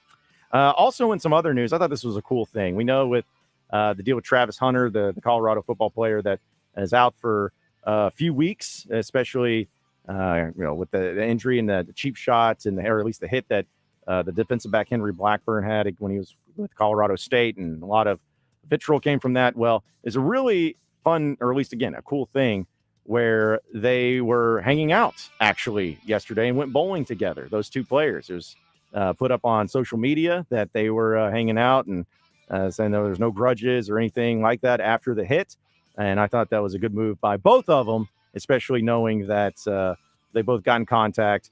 Both, talked about the connection, talked about some of the things, and apparently their Wednesday meeting will be part of an upcoming video for Hunter's YouTube channel. Absolutely. I knew that's where it was going. Both players donated money for their bowling game, and that the winner is selecting a charity that will receive the proceeds for it. And it'll give some insight into Henry Blackburn, because there's not much known about him other than the hit. So that's people's image of him. But Travis Hunter is somebody who's all over social media, and you know him for the great player that he is. But people that follow his social media, they know a lot about him, and he just seems like a really genuine, good person, and this probably would lead you to believe even more so into that. Yeah, it gives a nice little insight into it instead of course, we talk about all social media and the craziness that comes along with it. Some people were obviously taking major issues, and not saying that a lot of people were doing it, but there were still some threats being made. Like this just kind of humanizes the whole thing and just shows that, hey, there's no ill will, there's no grudges, there's nothing like that. Everything's good. Because So Travis Hunter is as talented as he is. All he likes to do off the field is fish, play video games, and hang out with his girlfriend. That's all he likes to do. Yeah, pretty simple guy. I will say, not to go on a tangent here, I wasn't a huge fan of him doing NBA 2K streaming during the game of Colorado and Oregon. Just to be honest, again, if that's one thing, if he plays it and all that, but I was just kind of like, I don't know about that. Streaming it live with everybody during the game when your team's, getting it handed to you. Just, I don't know. I didn't like that part of it. But other than that, Travis Hunter's a really good player, and he's definitely missed on the team. And when he comes back, it'll be right. Hopefully, pick up right where he left off.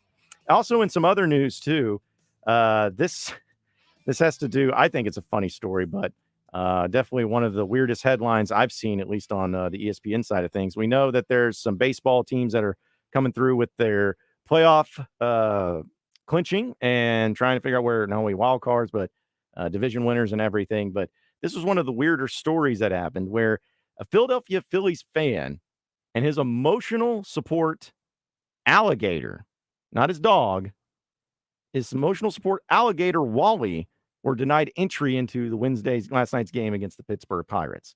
Now, if you're trying to figure out a little bit more of this or trying to say how in the world is this possible, well, just listen to the news report, because I think that they're in local channels there in Philadelphia kind of summed it up pretty well. There was an odd scene at a Philadelphia Phillies game this week. A fan tried to get into Citizens Bank Park on Tuesday night. Oh, no. With an alligator.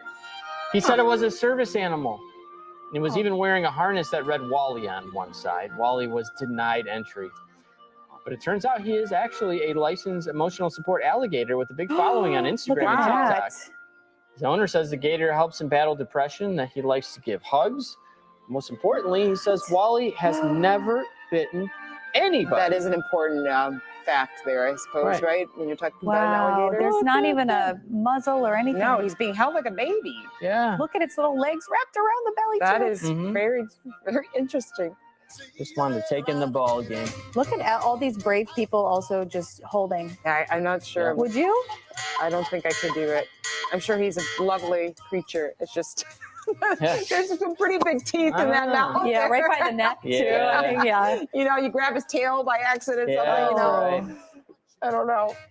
But that's interesting. I never heard that before. Okay, so I'm all somebody who, if you have a dog, because I have a dog, it's not my emotional support dog, but if you have an emotional support dog, great. It's whatever. It's your prerogative. It's what you want to do. We know places that even allow it. But we can at least draw the line, though, at alligators.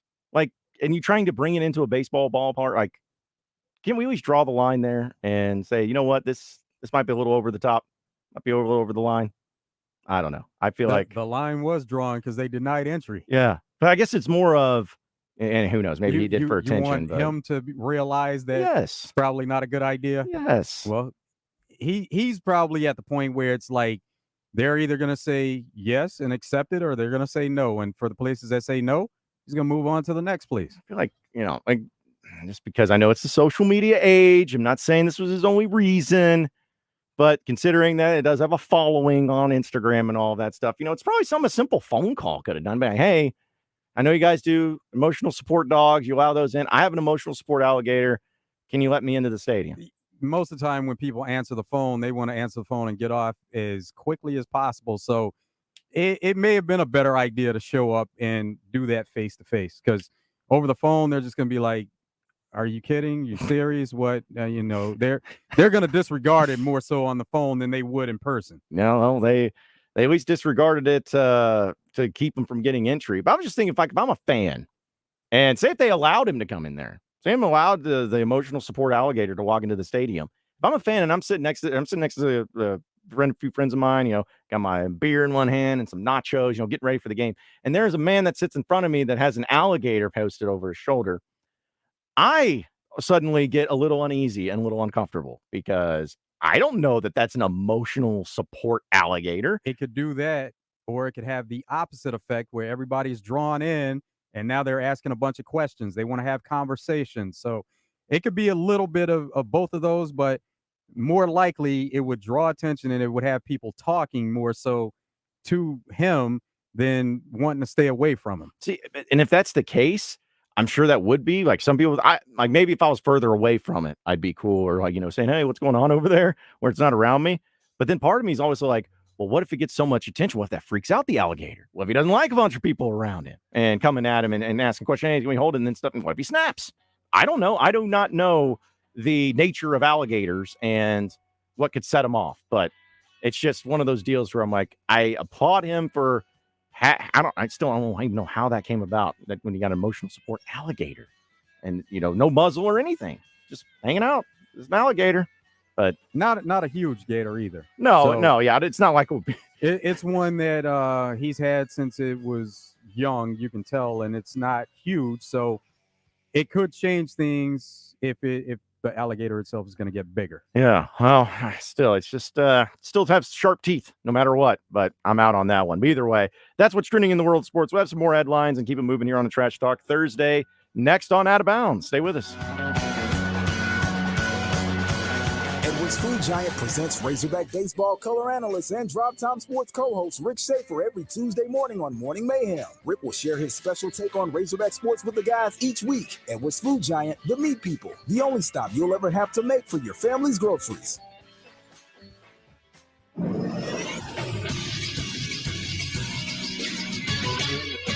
This is Sports Center. A blockbuster trade was completed in the NBA as Damian Lillard was sent to the Bucks as part of a 3-team deal with the Trailblazers, Bucks, and Suns. For Lillard, the Trailblazers received Drew Holiday from the Bucks, DeAndre Ayton and Toumani Camara from the Suns, a 2029 unprotected first-round pick from the Bucks, and 2 pick swaps from the Bucks. The Suns received Yusuf Nurkic, Nasir Little, and Keon Johnson from the Trailblazers, and Grayson Allen from the Bucks. Lillard, who has spent all 11 seasons of his career in Portland, now heads to Milwaukee. He's coming off a season where he averaged 32 points, 5 rebounds, and 7 assists on 46% from the field and 37% from 3 on 11 attempts per game. He joins Giannis Antetokounmpo, who averaged 31 points, 12 rebounds, and 6 assists last year. It's a deal that on paper works for all 3 teams. As Portland hits the reset button, Milwaukee gets Damian Lillard, and Phoenix gets some much-needed depth. I'm Christian Weaver with the Buzz Radio Network. We're back with Wild Bill at Motorsports Authority. Great selection here on the lot, but what about my trade-in, Wild Bill? We'll trade for just about anything as long as you don't have to feed it. We'll put top dollar in that trade. I'm getting country fried crazy during this sale right now, and I'll tell you what, folks, it's a lot of fun to do business with us. So if you're wanting top dollar for your trade, you need to come see us. You can check out the complete selection online at msastore.com. Better yet, come see us in Russellville on East Main and Hot Springs on Central. You better get down here to Motorsports Authority. Touchdown! Hey, Razorback fans, it's Queen Grovey. Check out the new location of Bell & Sword in Conway. Suits, shirts, vests, also polos with Arkansas logo gear from Johnny O and Peter Millar. A store within a store with Arkansas-made Martin Dingman shoes and leather goods. Fantastic service with a tailor-on staff to fit you perfectly. Go to the new location, Bell & Sword, 1011 Oak Street, Conway, or on Facebook and Instagram. This is David Dunn with Central Arkansas Truck and Trailer. Do you own or operate Max, Volvos, Freightliners, Kenworths, Peterbilts, or international trucks? We can offer you the same dealership level computer diagnostics with highly trained and professional mechanics without dealership wait times and cost. Whether you're a municipality, fleet, or small business with one truck, come see why our customers have made us the highest rated independent repair shop in Arkansas. Central Arkansas Truck and Trailer. Take exit 7 on I-440 or call 568-2185. From sales, service, parts, and rental equipment, River Valley Tractor does it all and does it right. Your leading Kubota dealer is right around the corner with 5 locations throughout Central Arkansas. River Valley Tractor, serving Central Arkansas in Bryant, Sherwood, Conway, Russellville, and Pine Bluff. Work smarter this year, not harder, with River Valley Tractor. Online at rivervalleytractor.com. River Valley Tractor, closer than you think. Honey, I have asked you for months to clean out the attic and garage, and it is still not done. But I don't have a trailer to haul off all this junk. Just call Minibins. They have roll-off dumpsters that will fit right in the driveway, and they will haul it off for a low flat rate. Call them at 501-352-6464 or visit them on the web at minibins.net. Wow, I had no idea. I'm going to give them a call right now, and you should too. Give Minibins a call today at 501-352-6464 or visit them online at minibins.net. Hi, neighbor. It's Garen with Shamrock Roofing. Fall is upon us. Don't go into the cold, wet winter months wondering if your roof will hold up till spring. Get peace of mind today. For the next 30 days, we're offering a free impact-resistant roof upgrade. Plus, if you've been denied coverage by your insurance company after the storms, you qualify to win a new roof for free. Just visit shamrockroofer.com for more details. Shamrock Roofing, where one call does it all at shamrockroofer.com. Scott Graham here from Westwood One. Primetime NFL action is coming up from Lambeau Field in Green Bay when the Packers host the Detroit Lions. Both are 2-1, coming off a win last week. Now they face off for the early NFC North lead. Ian Eagle and Hall of Famer Joe Thomas will have the call, on air and on the free live stream sponsored by AutoZone on Thursday Night Football. Right here on 106.7 The Buzz 2. Snap into action this NFL season with FanDuel, America's #1 sportsbook. Right now, new customers get $200 in bonus bets, guaranteed when you place a $5 bet. That's $200 in bonus bets, win or lose. If you've been thinking about joining FanDuel, there's no better time to get in on the action. The app is so easy to use. There's a wide range of betting options, spreads, player props, over-unders, and more. So visit FanDuel.com/win and kick off the NFL season. That's FanDuel.com/win. FanDuel, official partner of the NFL. Must be present in a state where lawful to wager, must be 21 plus and present in select states. FanDuel is offering online sports wagering in Kansas under an agreement with Kansas Star Casino LLC. First online real money wager only. $10 first deposit required. Bonus issued as non-withdrawable bonus bets that expire 7 days after receipt. Restrictions apply. See terms at sportsbook.fanduel.com. Gambling problem? Call 1-800-GAMBLER or visit fanduel.com/RG in Colorado, Iowa, Michigan, New Jersey, Ohio, Pennsylvania, Illinois, Tennessee, and Virginia. Call 1-800-NEXT-STEP or text NEXT-STEP to 53342 in Arizona, 1-888-789-7777 or visit ccpg.org/chat in Connecticut, 1-800-9-WITH-IT in Indiana, 1-800-522-4700 or visit KSGamblingHelp.com in Kansas, 1-877-770-STOP in Louisiana. Visit mdgamblinghelp.org in Maryland. Visit 1-800-GAMBLER.net in West Virginia or call 1-800-522-4700 in Wyoming. Hope is here. Visit gamblinghelpma.org or call 800-327-5050 for 24/7 support in Massachusetts or call 877-8-HOPE-NY or text HOPE-NY in New York. There's only one place to stop for the best in meats in Central Arkansas. It's Hoggs Meat Market. Check out their monthly package deals of the best meats online at hogsmeatmarket.com. Hoggs Meat Market, the steak people. You're listening to Out of Bounds with John Nabors and Joe Franklin. Third down, here comes LSU. KJ flush, rolling right, keeps his eyes downfield, throwing deep, got Has at the 20, to the 15, to the 10, 5, touchdown Arkansas. There's your play. 59 yards to Luke Has. On 103.7 The Buzz. It's a great time to get to Twin Peaks for happy hour 2 to 7, later happy hour 10 to close. Enjoy all the food and drink specials that go along with it. Get a lunch combo starting as low as $7.99. If you want to take some food to go, you can order online, curbside, or to go, courtesy of Postmates, DoorDash, and Uber Eats. Twin Peaks has plenty of seating inside and out, wall-to-wall TVs to see all the sports action. Tonight is Thursday Night Football, Lions at Packers, a division matchup in the NFC North, so you can check that out. Also, college football, NFL, all the games are on at Twin Peaks. MLB regular season is coming to an end, and playoffs start next week for MLB. Twin Peaks is a perfect place to watch MLB action. Cowboys all season, Twin Peaks is giving away a Cowboys jersey. So for Cowboys fans, you want to get to Twin Peaks and watch the game for a chance to win a Cowboys jersey. Coming up Saturday, it's Canelo Alvarez taking on Jermell Charlo for the Super Middleweight Championship. That's Saturday, September 30th. So combat sports, boxing, MMA, any of the sports that you want to watch, it's all at Twin Peaks. It's Twin Peaks. Eats, drink, scenic views. It is a Trash Talk Thursday here on Out of Bounds. Appreciate everybody listening in this afternoon as we've been talking about some of the reasons why you hate Texas A&M. And Andrew Ellis of hogsports.com is going to join us here in about 30 minutes. He's going to have Bumper Pool on, but he had something come up, so maybe we can try to get in touch with him tomorrow. But we'll keep you updated on that. But still, we had some people here on the Southern Structural Solutions text line. We're talking about the story with the Phillies guy who tried to bring in his emotional support alligator into the game and was told to go home. JK in Fairfield Bay texted in and says, nobody needs to take an alligator into a game. Stay the hell home. All right. Pretty key there, but not happening in Fairfield Bay, JK. I ain't bringing that one in. Also, where was it at? That's it's going to read it out there. Oh yeah, so this comes from the 501. It says 2 things that shouldn't be allowed at big indoor events: alligators and people with body odor. I had to sit next to a guy for 3-hour concert, smell like a 7-year-old cigarettes and poop. The absolute worst time of my life.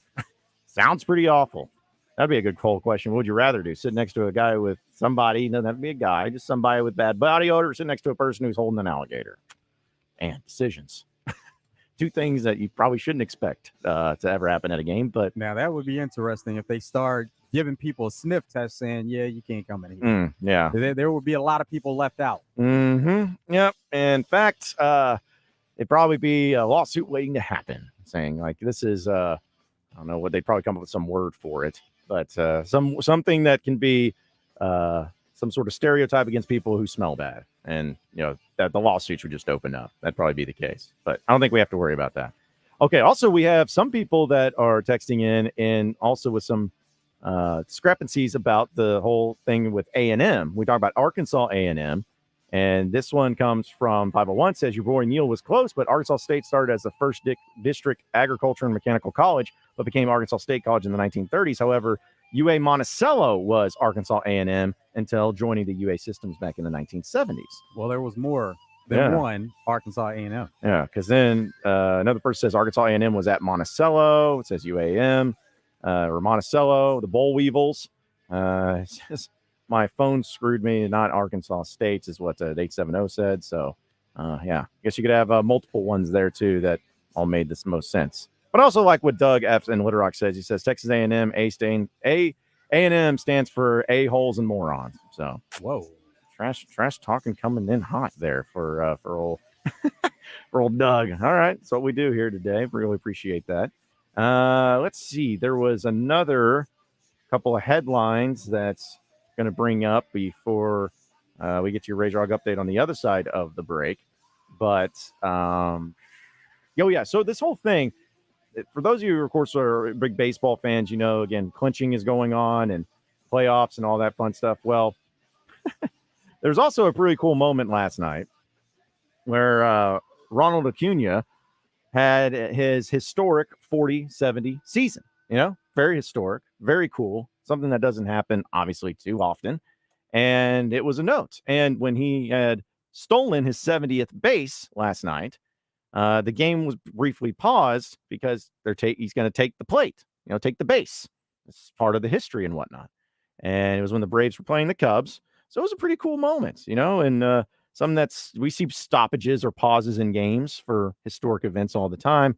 Well, since they were playing the Cubs broadcast team, they weren't too fond of pausing the game for such a moment, especially considering how long it was taking. And we're really stopping the game. Can we get the base after the game? This is pretty absurd. It's a hell of an accomplishment. Totally, but you can't stop the game and run a highlight montage. Yeah, you can, right? Like, isn't that something that's worth stopping the game for just a little bit? I think it is. But the Cubs broadcast team apparently was not big fans of it. We see it happen all the time in sports. Yeah. Like, I never understood why they would have such an issue with it. Because I have a feeling that if it was the opposite and Acuna was on the Cubs team and they had that, let's celebrate this. Yeah. Check this out. Isn't this this a great moment? Yeah. Isn't this just like listen to the crowd and just let's soak it all in. It's like, or they're just really ticked off that the Cubs are not good and they're just like, hey, let's just get the season over with as soon as possible. But they still feel like they have a shot here. Yeah. So it was a critical game for them.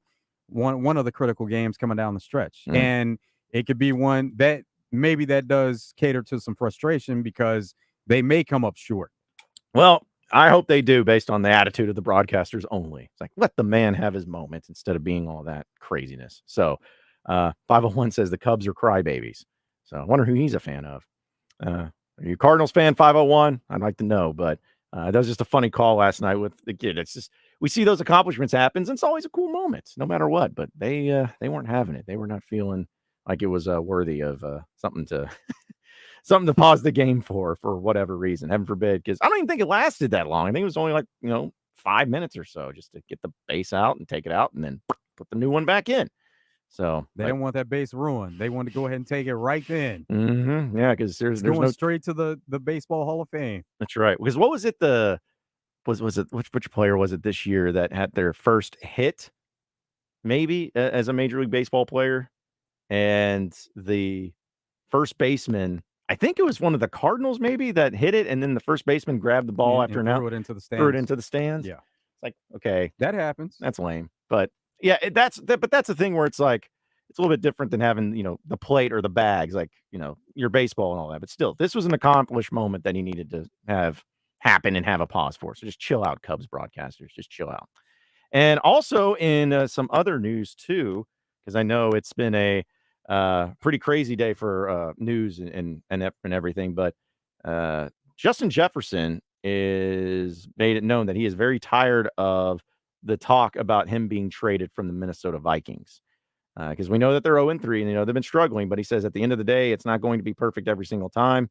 There's things that you've got to get through throughout the season to really tell if you're going to be a great team or not. We've been handling adversity early in the season with the turnovers and being 0-3. But there's so much more of games to go. But I am sick and tired of people saying that we're looking to the next season or all the trades and all that stuff. We're focused still in this season. Good for him. We have a lot more games go and a lot more things to accomplish this season. We're still focused in, and we still have the same goal as we had before the season started. So yeah, really, really good for him to take a stance on that, make a statement, because as he mentioned, they are 3 games in. They're not where they want to be, but it's way too early to change the page and start looking at next season. People on the outside can do that. Them as players and coaches and part of that organization, they can't do that. Yeah, especially when that division is still pretty wide open. I'm not saying that being 0-3 you're just fine. Like, you obviously got to get it going, but all it takes is just reeling off a few wins, especially in division, and you're right there in the divisional race. And also wanted to play this. Robert Saleh, Jets head coach, responds to the Joe Namath quotes that we played yesterday, and he wasn't really having it. Robert, obviously, Joe Namath has a lot to say about Zach and everybody else in the organization at this point. Have you spoken to him? What's your reaction to that? And what can you say? Haven't spoken to Joe, but obviously Joe is an icon, Hall of Famer, and a well-respected individual in this organization. Doors always open for him to walk in, and my office is always open for him. And but we'll agree to disagree with his comments, but he is entitled to those comments. I want to know, Robert, what do you disagree with? What do you disagree about the comments? You think that Zach Wilson's still the guy? Well, it's problematic, but. Also, Robert Saleh doesn't have problems with Aaron Rodgers calling out players on the Jets team either, which made me laugh because I'm like, what's Robert Saleh going to do with his still franchise player that could still come back next year? He's going to be like, we just don't do that here. And we don't do that here, Aaron. He ain't going to say that. Of course he's fine with it. Better not. Yeah, because you know what Aaron Rodgers say? Be like, okay, I'm retiring. You won't get me at all. So, it's just. Hey, but that may work out for them too, because if they decide to play out the season and it doesn't play out a certain way, they'll be entitled to one of those top picks. And then that top pick will get hurt, and then Zach Wilson will come back in. It'll just be a vicious cycle for the New York Jets. We got to take a break. We'll come back with more Out of Bounds. Stay with us.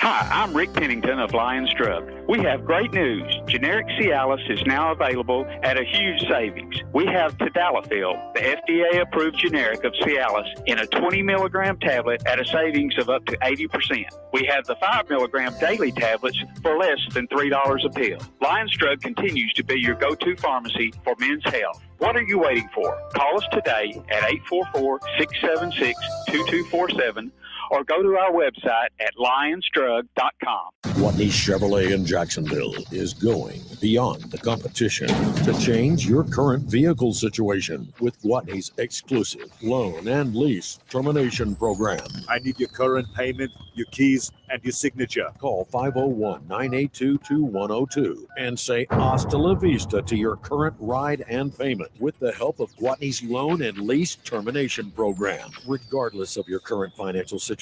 I swear I will approve everyone. Rates as low as 0% on new Chevrolets. Trade now and terminate your payments until 2024. Get to Gwatney now! The loan and lease termination program is this month only at Gwatney Chevrolet, 1301 TPY Drive in Jacksonville. Call 501-982-2102. GwatneyChevrolet.com.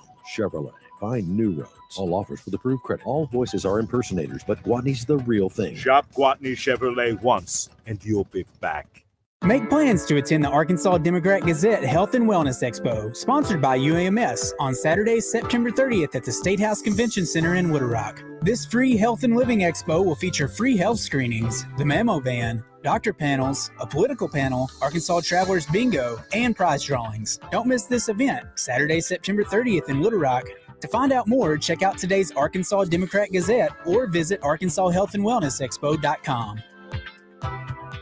If you're on the job day in and day out, you know living with pain in your knees, hips, back, or shoulders is miserable. The good news, QC Kinetics gets it. They understand guys like you. They don't have the luxury of taking time off. They want to keep working. We are built for those guys that want to keep working and want to stay active. So the vast majority of who we see are the blue-collar guys like me and you. QC Kinetics uses biologic therapies, just like pro athletes have used for years, to get you lasting pain relief with no surgery. I want you to continue working. I want you to continue exercising. The joints are made to be moved. The treatments at QC Kinetics are fast and non-invasive. It's not a lot of time commitment on your part. There is no downtime or recovery time. You don't need short-term disability with what we do. We want to keep you active. Call QC Kinetics now to set up your free no-obligation consultation. Learn how you can get real pain relief and stay on the job. Call QC Kinetics, 501-222-8440. That's 501-222-8440.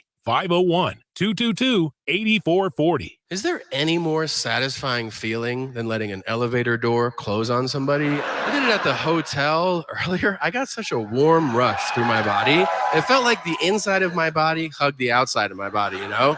And then you see it close and you're like, sometimes a second later it opens and you're like, Comedian Tom Segura, second show added, December 7th, Oakland Racing Casino Resort Event Center. Buy tickets at oakland.com. Gambling problem? Call 1-800-522-4700. Real estate issue? Business or civil dispute? Hire the Lions. There's no one better to protect your pride than our pride of Legal Lions. Exceptional communication and exceptional results in both the negotiating room and the courtroom. Lion Legal, the legal pride of Arkansas. Call 227-ROAR, and Lion Legal will come roaring to the rescue. Make it the event that everyone wants to attend by getting your meat for tailgates, parties, or just family get-togethers at Hoggs Meat Market. Hoggs Meat Market, the steak people. You're listening to Out of Bounds with John Nabors and Joe Franklin. Arkansas right up on the football. 2nd down and 6. Dominion stays in at running back. McKJ's going to throw. Fade down the right sideline. Broden's in the back of the end zone. He caught the ball. Well, he didn't catch it, but they throw a flag. After further review, the result of the play is a touchdown. Yeah. Touchdown, Arkansas. On 103.7 The Buzz.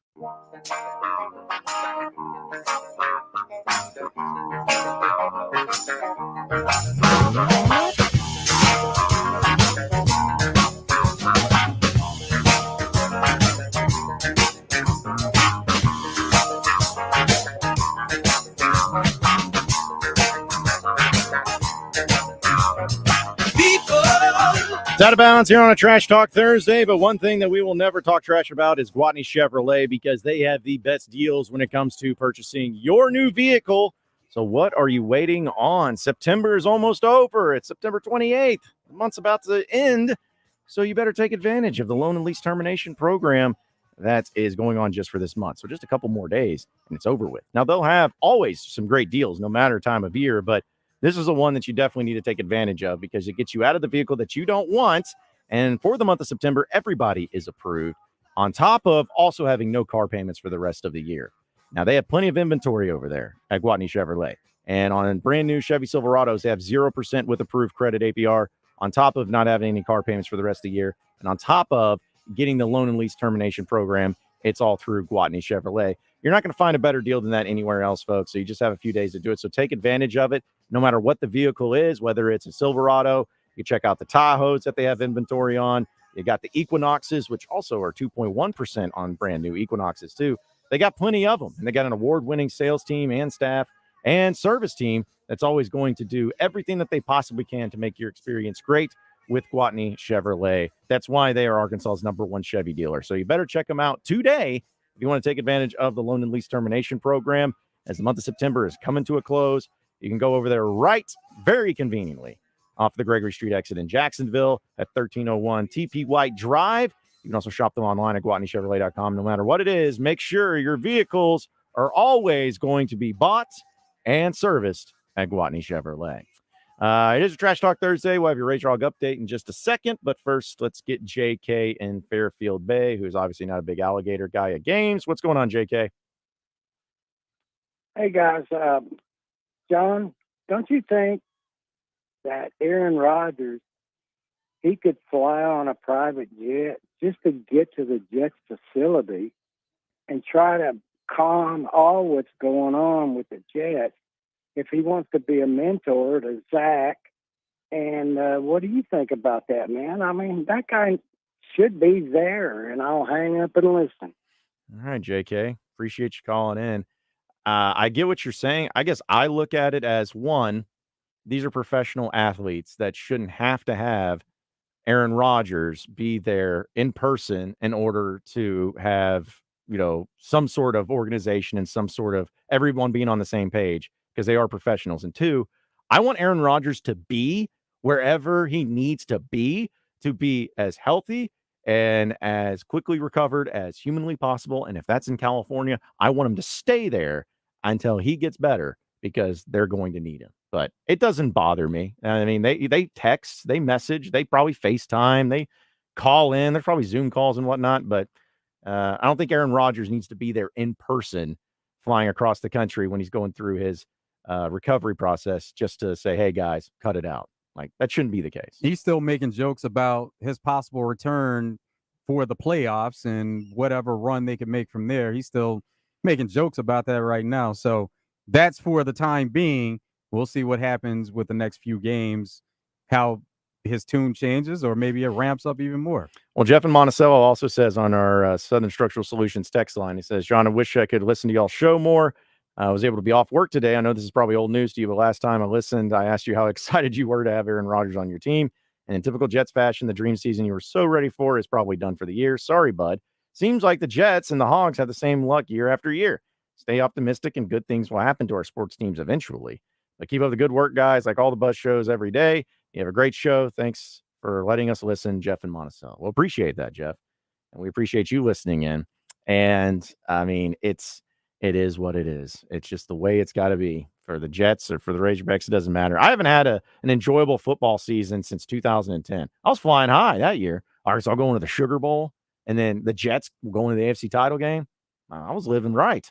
And since that point, it just hasn't been the same. So maybe one day, but I appreciate the sentiment in either way, Jeff. All right, let's go ahead and jump into your Razor Hog update presented by True Service. Guys, I've got just one thing I want to say to you. Touchdown, Arkansas! Arkansas wins the national championship!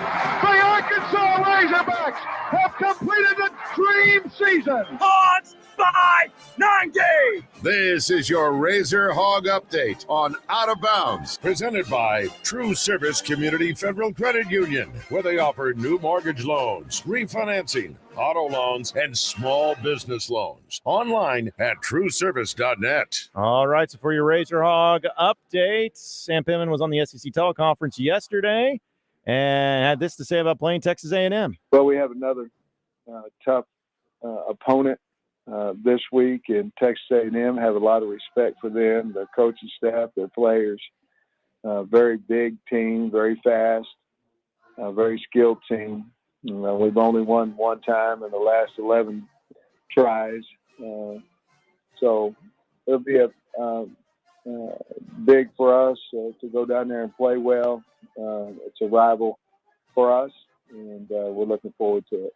Sam Pittman was also asked about the offensive identity that the Hogs are going for, and I think he laid it out pretty easily. I want to score as many points as we can, however, whatever the defense has given us that particular day. Obviously, you want to be able to run the ball when when you want to run the ball, you want to be able to protect it and throw it.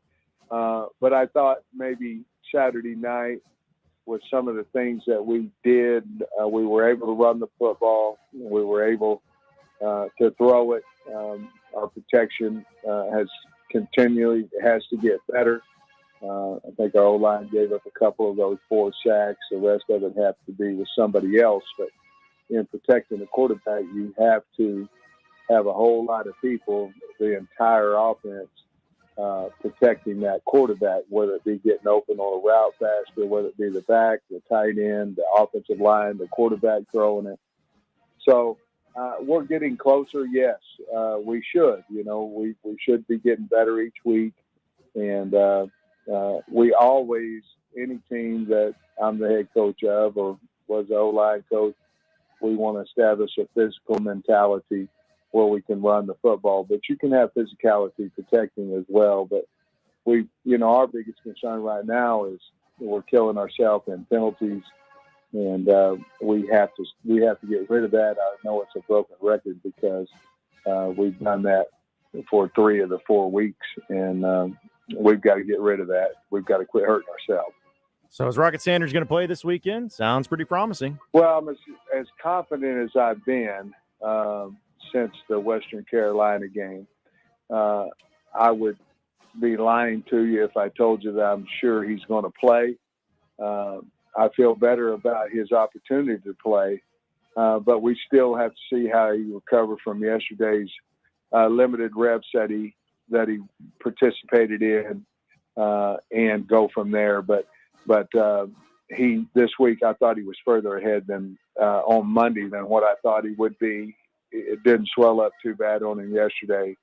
We'll give him a little less reps today, and then see where he's at on Thursday. But we're obviously hoping he can play. I think it's looking pretty good that Rocket will play this weekend, and that'll be interesting to see what the impact that he could have. But that is your Razor Hog update presented by True Service. There will be some other things, too, we discuss because we have Andrew Ellis of hogsports.com joining us next. We'll talk some football, but also a little bit basketball with him, too.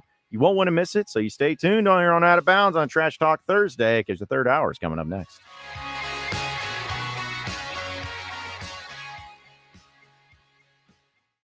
Power, drive, and size. It's found in college sports and in the all-new 2023 Cadillac Escalade.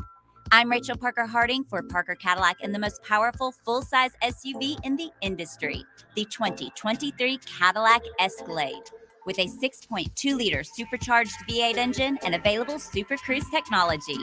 Level up to more cargo space with the extended wheelbase Escalade ESV. Shop now at parker-cadillac.com. At Edwards Food Giant, they know your family is important, and they also know that your time and convenience is as well. So why not take advantage of their heat and eat items in their deli department? Those famous Edwards Food Giant signature dishes with many of the same entrees and recipes that are served daily in the hot bar, all ready to take home and serve to your family tonight. And it can all be found at your favorite Central Arkansas Edwards Food Giant deli. This week's special is spaghetti for only $7.49 per pound, paired with seasoned green beans for just $4.49 per pound. Willie D's Rock and Roll Piano Bar open every Tuesday, Thursday, Friday, and Saturday. Cold drinks and dueling pianos. Deep Nightclub downstairs hosts karaoke on Tuesdays and DJ spin on Friday and Saturday nights. Visit WillieD'sPianoBar.com. More fun and games than an amusement park arcade. 103.7 The Buzz, KABZ, Little Rock. Buzz News with Channel 7's Cassandra Webb. The Pope County Sheriff's Office is looking for 50-year-old Douglas Reeves. He's wanted for trafficking fentanyl. If you know where he is, please contact the Pope County Sheriff's Office. September is National Suicide Prevention Month. You can make a difference in the life of someone you know and love, and we'll tell you how during a town hall discussion on suicide prevention. Join us this afternoon at 1 o'clock on KATV.com or the KATV YouTube channel. Chris May will be sitting down with a panel of experts in the field of mental health and suicide prevention. They'll bring keen insights into how you can make a difference and what to do if you find yourself in a mental health crisis. Again, it's happening at the town hall today at 1 in the afternoon on KATV.com and the KATV YouTube channel. For more news and weather, download our free KATV News and Weather apps. From the Channel 7 Newsroom, I'm Cassandra Webb.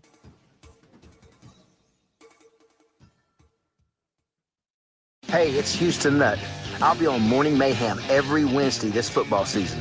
We're going to get ready to hit that line and root on those Hogs, because we got the wood, y'all. And when you need a new pole barn, metal roof, or steel building, go see my friends at Reed's Metals of Benton, where you can buy direct and save online at reedsmetals.com.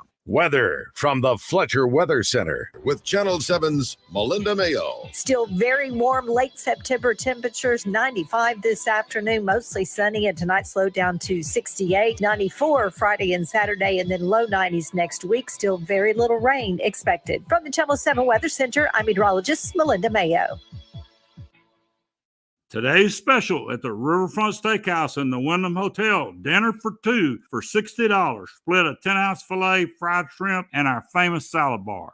Want to know about bass tournaments and some of the best fishing spots in the state? Well, tune in to Fishing Arkansas Sunday mornings with Big Sarge and his crew. Fishing Arkansas is presented by Fletcher Auto Group, Shelter Insurance Agent Jamie Marsh, Stanley Hardware, and Cooper's Nursery in Cabot. Fishing Arkansas every Sunday morning from 8:30 to 10 on 103.7 The Buzz.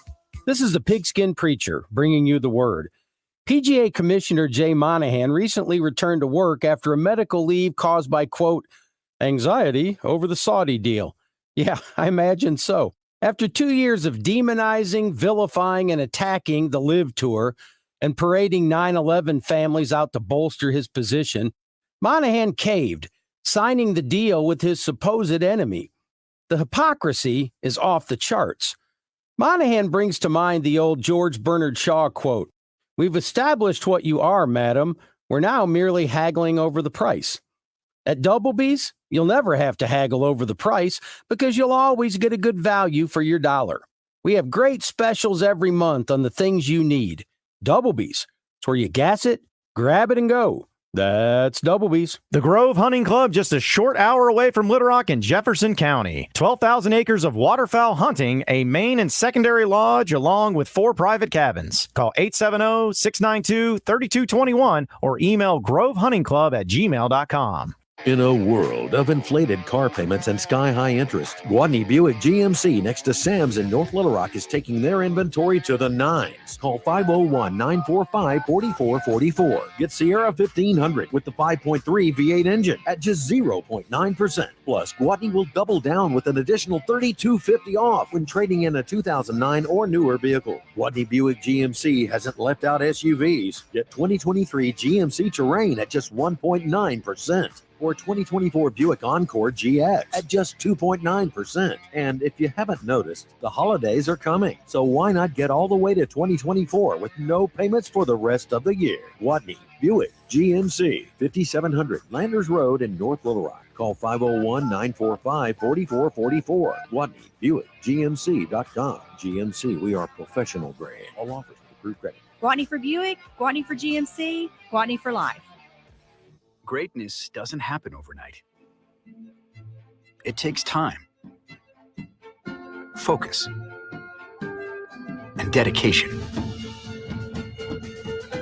At Shelter Insurance, we understand that because we put in the hard work and dedication for decades. And that commitment is paid off with award-winning customer service for your auto, home, and life insurance. See Shelter agents Monica Reiners or Brian Kress in North Little Rock or Jamie Marsh in Little Rock. Southern Forecoating presents the Zone Rewind. Tune in Fridays when Justin and Wes discuss their best moments, sound bites, and interviews of the week. Ready to transform your patio, porch, or pool deck? Call the pros at Southern Forecoating. Find them online at southernforecoating.com. How do you bond with someone you have nothing in common with?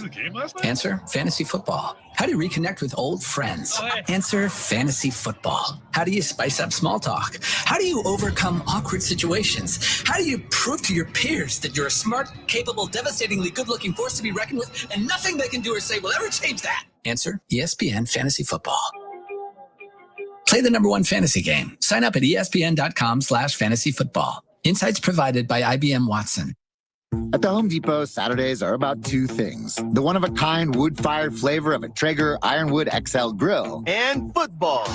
That's right, Desmond Howard. Get fired up for the game in just a tap with Traeger's intuitive touchscreen. Then throw on your favorites and monitor the grill from anywhere with Wi-Fi technology. So you spend less time staring at the grill, which means more time for football. Upgrade your Saturday with Traeger and the Home Depot. How doers get more done. Live from the Hoggs Meat Market Studios, this is Out of Bounds. Well, we have another tough opponent this week in Texas A&M. Have a lot of respect for them, their coaching staff, their players. Very big team, very fast, very skilled team. We've only won one time in the last 11 tries. It'll be big for us to go down there and play well. It's a rival for us, and we're looking forward to it. Yeah. With John Nabors. Every time you put a mic in my face, I'm going to say Arkansas. And Joe Franklin. We won't go into shell. We won't go into attack mode because that's what's required. On 103.7 The Buzz.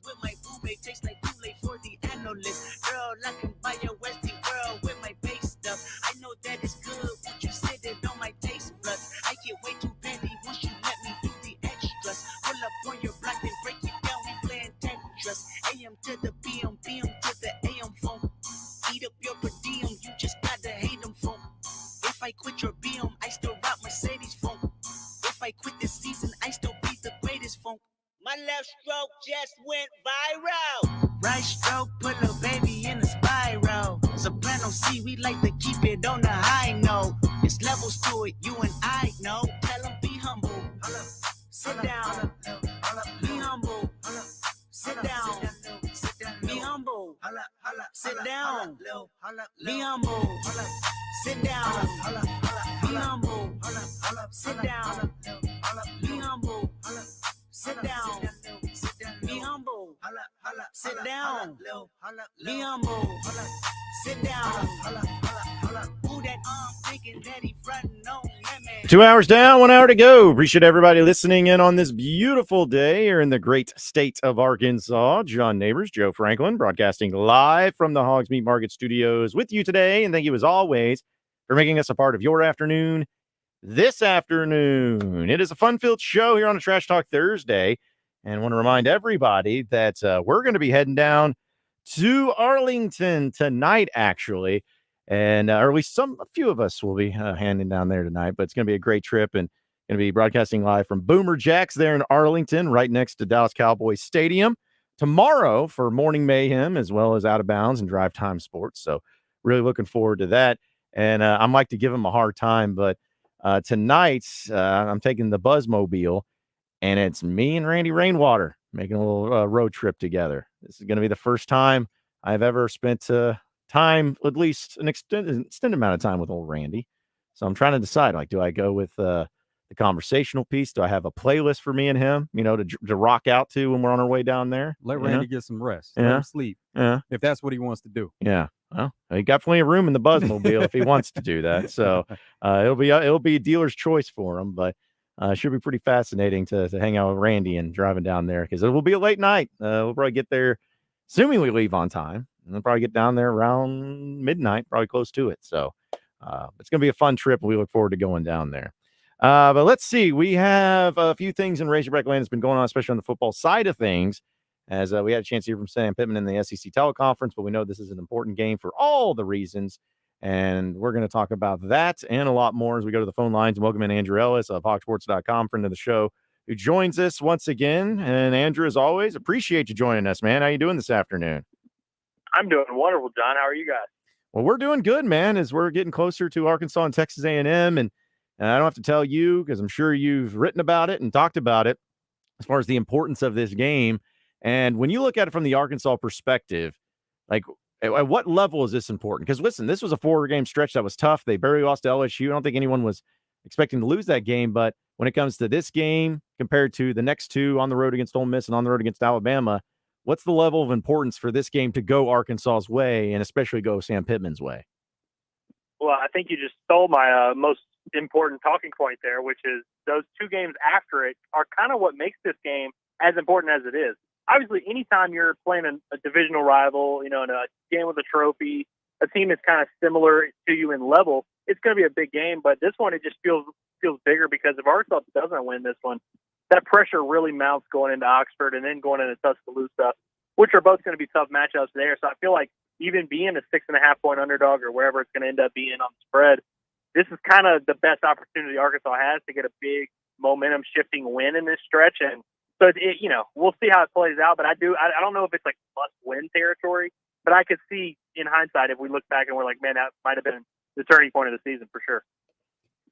Well, what are your thoughts then, Andrew, with Arkansas, the way that they've been playing? And it seems like they played a little bit better as far as mistake-wise, but they still are making some of those same mistakes.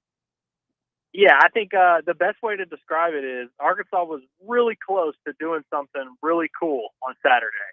And I don't know what better way to put it. Like there was definitely a step in the right direction.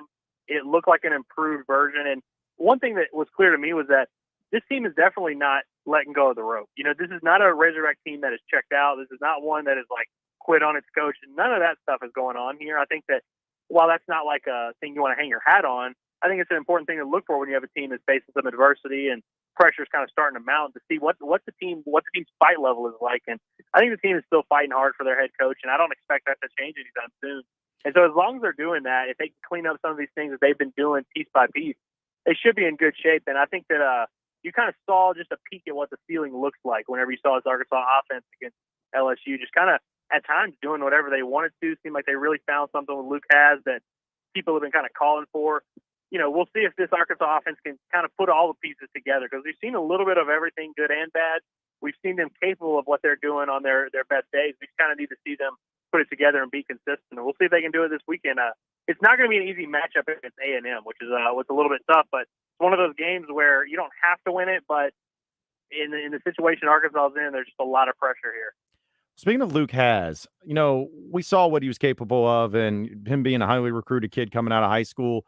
Is that something that has been seen in practice and everyone knew what he was capable of? Is just a matter of getting him going? Or was that kind of one of those things where like, okay, now we see it? Like he was kind of waiting and seeing, but now we've seen it. Like, how did you feel like of him in fall camp and leading up into this moment? Do you feel like that was something that wasn't surprising to see him be that type of player? I feel like, you know, it's always tough to tell because when it's fall camp and it's, you know, hashtag talking season, you can never really tell what's real and what's not. But at least everything that we were hearing from practice and what we were seeing, I mean, we weren't out there a ton, but when we're seeing him making plays in the pass game, it was clear they kind of had something. And I think the fact that he was so quickly able to rise up the depth chart and to solidify himself as the number one tight end, and you see they're playing him more snaps by a substantial margin. Like the fact that they went ahead and did that before he'd even played a game in college tells you a little bit about at least how they felt about him. And all we can really go off of is what these coaches are telling us. But it seemed like it was unanimous. Everyone kind of knew that something was there. I'm just surprised it took them this long to feature him as much as they did. I mean, the first pass attempt of the season from KJ Jefferson goes to him, and you kind of think like, all right, they're unleashing him. Here we go. And then the targets weren't as consistent the next couple of weeks, but it seems like they're starting to ramp up a little bit. They targeted him 5 times against BYU, 6 times against LSU. I honestly think that number could even go up a little bit. So it'll be interesting to see just how dynamic he can be and just how much they start to feature him in this offense. What's the best way to defend a Bobby Petrino coached offense? Or is it more about what Arkansas just needing to do the things that they do in this game? Is there a blueprint when you think about Bobby Petrino coached offenses where you can say, this is how we need to go about defending? Yeah, I don't know if I'm the person that's qualified to tell you how to stop a Bobby Petrino offense, because there's been plenty of people that have struggled with it over the years. But it's definitely interesting. You know, I think that for Arkansas, this matchup, they just have to, up front, they have to find a way to create pressure. And I think that's really what ultimately did them in against LSU, is that they weren't able to put any type of pressure on Jaden Daniels and really force things to be difficult for them on offense. And so regardless of who you're facing or who's calling the plays or whatever, you're going to, all these guys in the SEC are talented. A lot of these play callers know what they're doing. And we've seen what Arkansas, Bobby Petrino coach teams can do against, anyone. And we saw them almost catch his Arkansas team last year with Missouri State. So we know that they're going to have a good game plan. But I think for Arkansas, they have to find a way to create some pressure. And that's kind of another thing we talk about, storylines in fall camp. That was one of the big stories we were talking about every week, was the defensive line is killing it. They're getting pressure all the time. They're making life difficult. And now we're kind of finding out that maybe it was the offensive line struggling and not as much the defensive line being great. But I think it's time for that Arkansas defensive front, which hasn't played poorly to this point, but I think it's time for them to really start making their mark. And you've got a backup quarterback in Max Johnson, who has played and started in a lot of SEC games, but he's still a backup. So I think this is a matchup that Arkansas should, have a little bit better chance in than they did against Jaden Daniels, the most, potentially the most seasoned quarterback in the entire league. That's actually going to be my next question for you, Andrew, is the impact of having someone like Max Johnson be in this game instead of Connor Wegman. Like, what difference does that make? But also on top of that, assuming that Rocket Sanders is going to play, which I think most people are leaning towards that, what type of impact is it going to have for Arkansas having him back on offense? Well, I'll tell you, you watch Rocket at practice, it really looks like they're trying to ramp him up as quickly as they can. They're trying to shake off as much rust. I mean, he's getting reps, and fastball is kind of their opening thing they do where they run the plays. They gave him 2 carries right away. It seemed like they're really trying to kind of make up for lost time to get him as ready as possible because he's going to be returning into such a high-pressure situation like we talked about. So I think it's really going to be fascinating. I doubt that we're going to see them really overloaded and see him get 20, 25 carries or anything crazy like that, but it would be really nice to see him bring the dimension to this offense that he brought so often last year. You know, I think that it's a really fun thing, especially when you look at some of the other pieces in the offense, like Andrew Armstrong, like Luke Has, like Rashad Dubinion and A.J. Green the week before him, that are kind of starting to pull their weight a little bit. And so when you add a piece like Rocket Sanders, it really makes you think just what can the ceiling for this offense and this group be, especially coming off of what we saw last week where they were able to move the ball kind of at will against LSU. So I'm really interested to see that. I'm interested to see, A.J. Green was a little bit banged up in practice too, but him and Devin Manuel both look like they're going to be good to go. So we're pretty close to seeing not like the official final Arkansas offense, but them almost at full strength. Not going to be quite there this week, but we're getting close. So it's going to be fun to see how that looks. And, A&M, the fun part about it is this is their first game with Max Johnson starting full time. Now he came in mid-game and performed pretty well and got the job done for them against Auburn. And he's played before, especially in this league at LSU. But this is going to be kind of their first time figuring out what they have at quarterback and what this offense is going to look like with Doug Petrino, especially his first year as a coordinator. So there's a lot of variables in this matchup that we don't really know yet, but that's what's going to make this so fun. But on Arkansas side of things, I do feel optimistic about the way things are turning out offensively, especially with these guys coming back from injury. With the receiving core, KJ now has the ability to kind of move it around and pass to different receivers. He has different options there, but so far, you think Luke has made a case for that outlet, that go-to receiver when they really need something?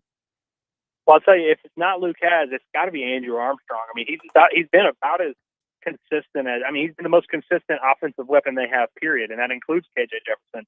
It seems like anytime they target him, things go well. I think there was that one game against BYU, caught 9 of 9 targets. He's been super reliable, and he's made plays in different ways too. He's made some down the field, caught a screen the other day and took it 20 yards, made a few guys miss. Like, he's shown some versatility to his game, and he's an interesting one to me, because this is a guy that redshirted his true freshman season at a D2 school, ends up getting some playing time the next year and kind of working his way into being a go-to guy for a school that transitioned to FCS while he was there. But he's pretty much taken massive leaps forward every single year he's been in college, to the point where now he's kind of the go-to guy on an SEC team, like you said. So, I've been really impressed by what I've seen with him, and it's really been fun to see his story and see the way he's progressed each year of his college career, and to see him shining on this big stage.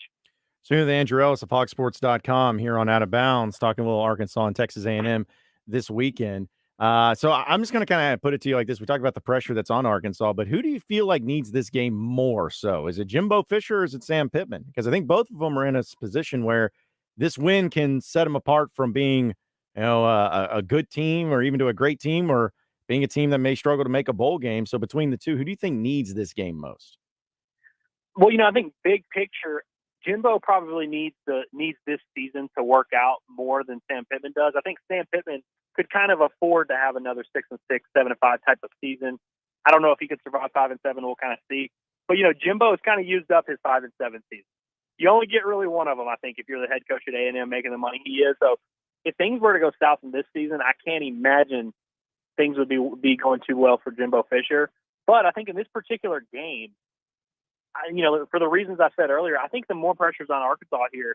One, in this matchup alone, A&M's been dominating, so Arkansas kind of has that going against them. If A&M beats them this year in a year where they're both kind of on the same level, it just further solidifies that narrative. Arkansas has the 2 games coming up, like we mentioned, they're going to be tough. So I think just where this lines up on the schedule, given what's happened to Arkansas the last 2 weeks, coming up short and tight games, the pressure's a little bit more on them. But I think big picture in terms of this season, there's probably a little bit more pressure on Jimbo Fisher. So I don't know if that answers the question, but that's kind of the way I view it. So what can Arkansas use moving forward to this game against A&M that they did really well against LSU? Well, I think the Luke has thing, they have to commit to that. I mentioned the 6 targets, which sounds like a lot for a tight end, but you look around college football and even the NFL level with guys like Taylor Swift's boyfriend, Travis Kelce, featuring a tight end is kind of a thing that all of the most dynamic offenses are starting to do. So I think people compare it to other tight ends, but you look at Brock Bowers in Georgia, that's a big part of what they're doing. I think Arkansas needs to embrace that they kind of have something special with him. I'd like to see that target number get up 9, 10. I don't think there's a limit to what you can do offensively with him. And, A&M has been so good against the run this season, but they showed a little bit of vulnerability in that area against Auburn. Auburn was able to run the ball on them a little bit, especially in the first half, but then they just got down in the game and had to throw so much, so it kind of got them behind the chains. But I'll be really interested to see if Arkansas is able to establish any type of consistency on the run, because we saw some progression in that area against LSU. They ran the ball with a little bit of success here and there, especially with KJ and Rashad Dubinion. And so with Rocket coming back, Devin Manuel back in there, I really want to see if there's some legitimate signs of growth with this Arkansas run game. And this is a really hard test for them. But I think if they're able to establish something on the ground, that gives you something to build moving forward. And so I think that this is just a really good matchup for us to see what we really have with this Arkansas offense. You mentioned the mistakes and the amount of penalties, and Arkansas is the most penalized team in the SEC, and I think A&M's second to last. They're right there into the mix too, and everything. It's like, how do you fix that? I know Sam Pittman's been harping on it and how it's cost him in some occasions, but between that and the red zone, or at least in goal line situations of punching it in for a touchdown, to me, those are the two things that, if you want to put it pretty simplistically, those are the things that have kept Arkansas from being undefeated right now, is just the amount of penalties and also them not being able to have that push on the goal line and punching it in. Yeah, it feels a little bit like the whack-a-mole. Like there's just an issue arises, you get that one, and then there's another one popping up, and it just feels like they can't quite catch up. You have the holding penalties. They seem to solve that a little bit against LSU, but then they're 6 false starts, 5 in the second half. Like it just seems like these different issues keep kind of popping up, all coming from the same area. So I don't know. It seems like movement is something they really struggle with. When the defensive line moves pre-snap, they just really can't figure that out. And it's something that they've talked about a lot, so I know it bothers them, and the coaching staff doesn't really have an answer for it. And so that's a little concerning, and I wonder if maybe that was just matchups with LSU, BYU. I'm not, a defensive guru. I don't know how these teams do these things, but, so we'll see kind of if that's a consistent, lingering issue. But Arkansas has been bottom 3 or 4 in the SEC in penalties every year that Sam Pittman's been the head coach. And I think at some point it just kind of is part of what happens. And it might not kill them the same way every week, but I think big picture, it's just not something that you ever really get out of your system if you're a team that does that. Now, with the offensive line and some of the issues they've had so far this season, they were, kind of concerned going into the LSU game, probably that same level of concern, if not more, with this Texas A&M defensive front. Yeah, A&M up front. I mentioned they really haven't given up much on the ground, and in the second half they were really able to overwhelm Auburn's offensive line. And that's kind of what kept them in a comfortable distance the whole game. Is that when it got to those obvious passing downs, obvious passing situations, they just weren't able to stop this A&M front. And I think that is kind of the key for this Arkansas offense. Can they avoid the 3rd and 9? Can they avoid these predictable, obvious passing downs? Because I think that's really when the offensive line has struggled. You saw in the BYU game, once the time got to a certain point where BYU knew Arkansas was passing, Arkansas they just couldn't block them. They just got to that point whenever they're facing a legitimate rush where the defense doesn't have to wonder if they're running the ball or not. They have a really tough time, slowing down those type of rushes. And I think it'll be the same situation against A&M, which is why it's so important for them to establish stuff early on 1st and 2nd down, to establish stuff in the run game with KJ Jefferson and kind of find answers to these problems before they arise. But, it's easier said than done. So we'll see how they're able to fare against the front that really seems to be picking up steam with A&M. All right, before we let you get out of here, Andrew, just real quick, how do you feel like this game plays out? Do you think Arkansas gets back on the winning track? Do you think that they're able to take care of business against A&M, or is it going to be kind of the same song, different verse from what this Razorback Aggies game has always been, where Arkansas loses in some form or fashion? I'm just point blank. Curtis Wilkerson actually called this preseason. In his preseason, Trey makes us go through and we have to predict every game for the season and write a little synopsis of what we think is going to happen. And it's a little bit tough when it's in the beginning of the season in August and you're trying to project these games in November and all that. But I remember Curtis saying Cam Little would get his redemption and would hit a game-winning kick against Texas A&M. And I think I'm leaning somewhere. I think it's going to be close, and I think it's going to come down to something like that. And I just think Arkansas, I trust their offense a little bit more than I do this A&M offense that's going to have a backup quarterback in right now. And even though he's an experienced guy, I just feel like the ceiling for what they can do right now in this matchup is a little bit lower than what Arkansas can if things kind of fire and click on all cylinders like we almost saw last week. I think they might have a chance to put it together, and I don't think A&M has the firepower, at least not right now in their first game with the backup. I don't think they're going to be able to keep up with what KJ and this Arkansas offense is going to be able to do if they take the natural progression from last week. Well, Andrew, as always, man, appreciate you joining us. Enjoy the weekend down there in Arlington, man, and look forward to catching up with you more than likely next week, all right? Sounds good, man. Really appreciate y'all. Thank you. Again, it was Andrew Ellis of Hogsports.com joining us here on Out of Bounds. Real quick before we take a break, though, let's squeeze Heath and Cabot in. What's up, Heath? What's going on, guys? What's up, man? Hey, Heath. I think it comes down to this: who do you trust calling plays, Dan Enos or Bobby Petrino? I mean, I think Bobby Petrino's got definitely a better resume, but I mean, I got to think that guy wants this win more than anything. I mean, he almost got it last year in Fayetteville, playing for coach of the team with less talent. Should be a close game, but I'll take Petrino. I'll take his experience. Max Johnson is a pedigree quarterback. I mean, that guy is starving and hungry to get on the field. For sure. When he got on the field last week, what'd he do? I mean, I got to think he can continue that, but I don't know. These A&M games are pretty tough, pretty close. So let's see what happens. yeah, we will. Thank you, Heath. As always, great call. We have more Out of Bounds coming up next here on Trash Talk Thursday, and we got some other storylines that we'll get into, and we'll keep it moving here on Out of Bounds. So you better stay with us. We're going to have some fun coming up next.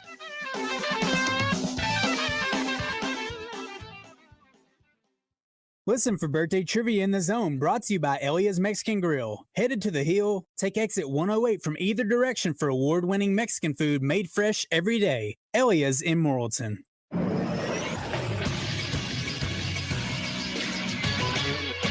This is SportsCenter. A blockbuster trade was completed in the NBA as Damian Lillard was sent to the Bucks as part of a three-team deal with the Trailblazers, Bucks, and Suns. For Lillard, the Trailblazers received Drew Holiday from the Bucks, DeAndre Ayton and Tumani Kamara from the Suns, a 2029 unprotected first-round pick from the Bucks, and 2 pick swaps from the Bucks. The Suns received Yusuf Nurkic, Nasir Little, and Keon Johnson from the Trailblazers, and Grayson Allen from the Bucks. Lillard, who has spent all 11 seasons of his career in Portland, now heads to Milwaukee. He's coming off a season where he averaged 32 points, 5 rebounds, and 7 assists on 46% from the field and 37% from 3 on 11 attempts per game. He joins Giannis Antetokounmpo, who averaged 31 points, 12 rebounds, and 6 assists last year. It's a deal that on paper works for all 3 teams. As Portland hits the reset button, Milwaukee gets Damian Lillard, and Phoenix gets some much-needed depth. I'm Christian Weaver with the Buzz Radio Network.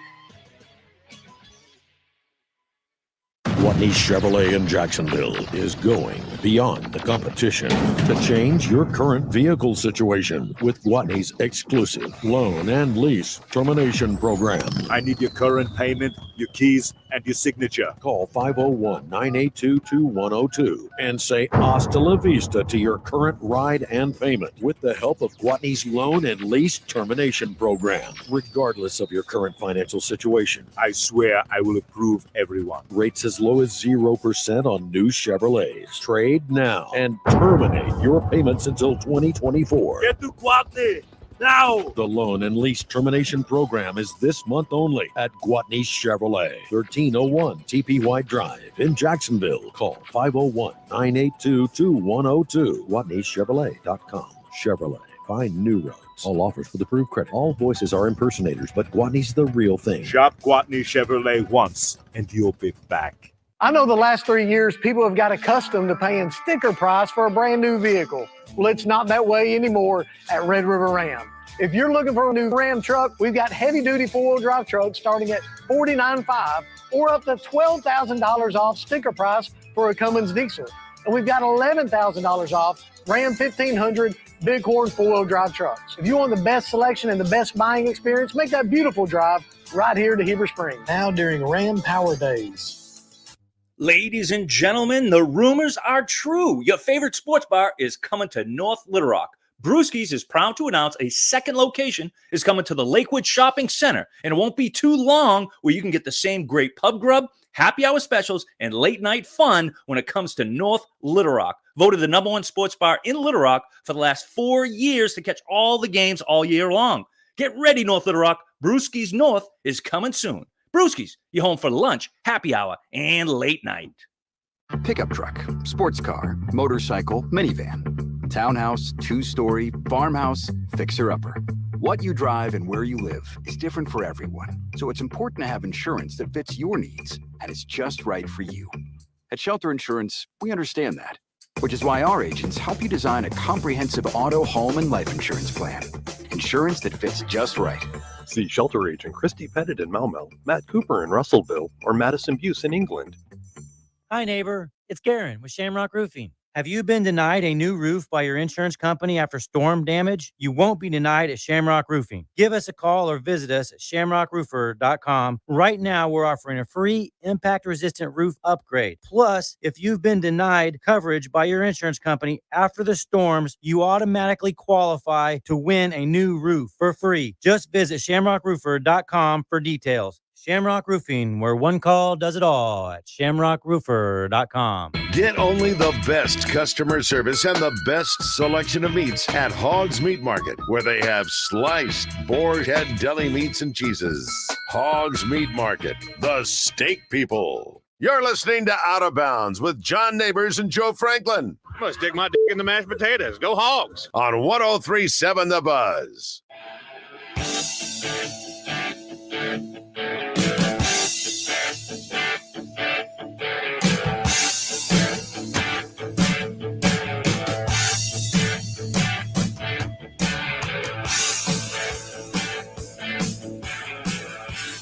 It's Out of Bounds here on a Trash Talk Thursday. And, folks, the best way to talk trash, and sports especially, is not only when your team is winning, but when you are winning. And you can do that right now with the Bet Saracen app, as they are the app in the state of Arkansas when it comes to sports betting.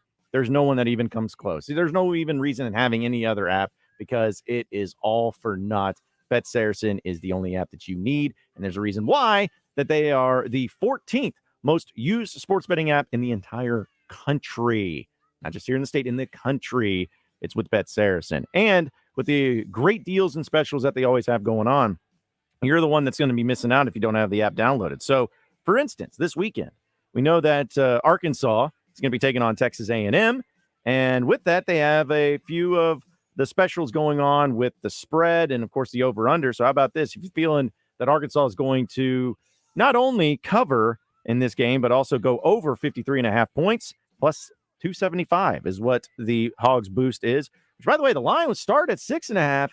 Bet Saracen's moved to 5.5. So some people are feeling that Arkansas is got some good things going on for them. You could have gotten in on 6.5, but hey, if you didn't download the app, that's a you problem. So you can check that out too. They also have the Arkansas colleges against the spread boost for plus 275. Arkansas at plus 5.5. And then Arkansas State against UMass at plus 1.5. You can get in on that. And, of course, some of our favorites, the double R prop plays are in full swing. And how about some of these? Luke Haas, how about a great game that he had against LSU last weekend? Think he's going to follow it up for plus 150. How about over 59.5 receiving yards and over a half touchdown receiving? You can get that with the double R prop plays. And that's just a little bit of the college football landscape. You got the NFL game tonight between Detroit and Green Bay. Detroit's favored by 2.5 with Bet Saracen. Make some money and download the app right now. You can do it on your Android or on your iPhone. It's really easy to do. It's got quick withdrawals, easy transactions, and all the money you could possibly ask for when it comes to winning those games. So check them out today at Bet Saracen. You can also see them at betsaracen.com and get into betting that way. No matter what it is, have some fun, make some money, and do it only with Bet Saracen. Again, it's a Trash Talk Thursday here on Out of Bounds. In fact, on our Southern Structural Solutions text line, Dakota's saying, hey, speaking of Bet Saracen, my cheeseheads are a lock tonight. No, a mortal lock. Go, Pack, go. A lock. Okay, Mm-hmm. feeling good about him. Dakota's out here saying, hey, that's his lock of the week or lock of the night is the Green Bay Packers taking on Detroit. I like it. I actually don't know who to pick in this game tonight. No, it's a tough one. That's the reason why it's, I think, 2.5. Yeah, just for the Lions. I could see it going a lot of different directions, but That's what makes these games so much fun, especially on a Thursday night, and makes it so great for betting with the Bet Saracen app. And speaking of, I guess we got to, I guess we don't have to, but to give a little bit of an update on the craziness. The Chiefs and the Jets are playing this weekend. And apparently, according to reports, Taylor Swift is going to be in attendance there for that game in New York. She's probably going to be in attendance for a few games here during this stretch until she leaves the country to go back on tour. Mm-hmm. And because of that fact and of that report, the ticket sales for this particular game have not only increased significantly, but we're talking about increased by 300%. That makes zero sense. Like, what do you think you're going to accomplish if you weren't going to the game before? Like, what, you just to see her there, maybe? Yeah. Okay. So that's one thing. I thought it was saying that that not just the ticket sales, but the price of the tickets, which a lot of times that will be affected too. Well, that's what I'm saying is the ticket prices. Sorry, the ticket prices. Yeah, sorry, I so, should have said it that way. Yeah. No, that makes absolutely no sense if you're increasing the amount that the ticket sells for. Now, ticket sales in general, if there are people that are going to the game hoping to catch a glimpse of her or just be in the stadium to say that they were there at the same time, okay. But to increase the price of the ticket, that makes no sense. Yeah, I don't understand it, but I think it also is smart on the fact of some of these companies that are, or at least the reasons of why they're trying to increase the prices on it too is say what you want, but those Swifties, man, they're dedicated. They'll spend their money if they think that they even have a chance at getting a glimpse of Taylor Swift, their goddess and their idol. They're going to spend some money on it if that means that they can have just a glimpse of her. So I guess it probably will fluctuate and see how it goes. But to put it into perspective, using I guess I want to make sure I get the website right, but using Vivid Seats right now for the Jets game, just 3 days ago or 2 days ago, the cheapest ticket that you could get to get into this game was $23. It's the cheapest ticket that was. At this point in time, the cheapest ticket, if you want to get in, this is not including fees, mind you, the cheapest ticket is $110. So 3 days ago, it was $23, and right now, it's $110. So what changed? That's just them realizing that they can take advantage and be greedy in this situation. Now, it's going to be something that if people pay these prices and then she happens to not be at the game, then now you just kind of look. It doesn't hurt the company that's raising the ticket prices, but it hurts the people that are trying to get there to get a glimpse of her for spending that much money. Yep. It's going to be so great. And it is already going to be tough watching the game as it is because the Jets suck. But it's going to be so much better watching the game where every 2 seconds, if Taylor Swift is there, panning over to Taylor Swift and seeing a reaction to literally each and everything. It's going to be so much fun. It's like my literal hell. Not only is my team suck, my quarterback's gone, and now I'm going to have to watch a game against the defending champions at home that I would have been normally pretty excited about, and I get to see Taylor Swift for half the time. And get to see Travis Kelce put on a show, and that's something that happens pretty much every game he steps on the field anyway. So much fun. Can't wait to see how it all plays out. Let's go back to the phone lines. Drew's in Searcy. What's up, Drew? What's up, guys? Hey, not a lot today. Just wanted to kind of ponder one thing. I've kind of touched on it before. I've kind of heard some other shows hint on this, and it's just typical with what comes with a coach that's kind of on a feet that's warming a little bit. But the A&M game this year is a little bit more touchy than usual because of the Petrino factor being the offensive play caller for the Aggies. So I'm just going to play devil's advocate. Let's just say we get beat. And I'm not talking a close game. I'm talking about, they hang more than 20 points, 25, 28, 31 points on us. We don't score very much. And our defense has trouble stopping their passing attack. How quickly does the bandwagon start for fire Sam Pittman? And how quickly does the bandwagon heat up that I've heard already, specifically, let's try to rehire Bobby Petrino. I couldn't remember what show it was on, but a couple of weeks ago, people were like, can we check with the state that he's eligible for rehire? And that was actually something that was being talked about for an hour one afternoon a couple of weeks ago. But, I don't think it's out of the realm of possibility that stuff will start back up if we get trounced. I don't see A&M trouncing us. They're just not the same caliber, in my opinion, as LSU is. But this series with A&M's typically been pretty close, with the exception of a couple of games, and it's always a weird game, no matter who wins. But what do y'all think? Think it's going to be a pretty close game? Think it's going to be whoever wins is going to win by a couple touchdowns? And if we lose bad, does the talk start back up again? I'll just take a listen, guys. Thanks. Appreciate it, Drew. Well, as far as our picks and predictions, we'll get to that tomorrow when we do our final scores and everything. But to address the point, at least with the Bobby Petrino angle, and that there'll be people saying it, but I think there's a better chance of Arkansas hiring Urban Meyer than there would be Bobby Petrino. Which means neither of those things are going to happen. So there's no reason to even, start saying fire that up. There will be people that do it, but it's not going to happen. So there's no point in it. So it's amazing how it's like this, man. This conversation pops up every so often of Petrino. There'll be somebody that will get together a petition and get several signatures on it, and those things happen, and they never really seem to have an impact on anything that's relevant. No, and your check's not going to do that. No one's going to do it. And listen, I love Bobby Petrino. I'm the biggest Bobby Petrino fan there ever has been. I loved what he did at Arkansas, but that was also we're coming up on when he got hired 15 years ago. Games have changed, coaches have changed, and college football in general has changed. There's just been lots that's changed. So I don't think that there's any reason to even dive into that, or even reason to flirt with the idea of hiring Petrino back. However, going to his point about the Sam Pittman bandwagon and how many people would start jumping off. Well, first off, there's already people that have jumped off of it. But if Arkansas gets beat handedly in this game, or something like a couple scores and whatnot, it's going to rev up very, very heavily, because it's like you look at it as if you got Rocket Sanders back and you have KJ and you have a team that took LSU to the wire, and you follow that up with going up against A&M with their backup quarterback, which I know Max Johnson is not your typical backup quarterback, but if you get trounced by that team in A&M, it's just really going to be hard to say, oh yeah, they'll beat Ole Miss, or yeah, they'll beat Alabama, or yeah, they'll beat Mississippi State. It kills any sort. You're flirting with not having any goodwill right now, but if you get smoked in this game, I think everything of goodwill is going out the door. It's going to be bad.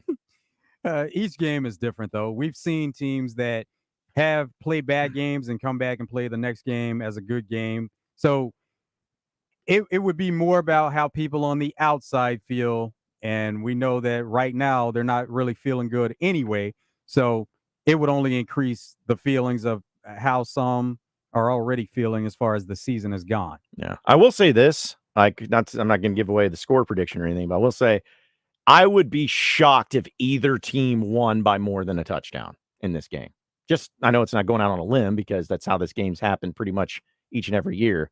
But I would be extremely shocked if either team won in convincing fashion or blowout fashion or anything like that. Whoever wins, I think it's going to be just a 3-point game, 4-point game, 6-point game. I think it's going to be a close game regardless. But I would be surprised if it ended up being a blowout. But we'll have our predictions tomorrow and our picks tomorrow. It's part of the show. So we'll give and reveal those when that time comes around. But right now we got to take our final commercial break, because we have 3 and Out coming up next, which we'll get to some headlines, some storylines, things we didn't get into, and close up shop, and we'll get you ready for Drive Time Sports. It's all next here on Out of Bounds.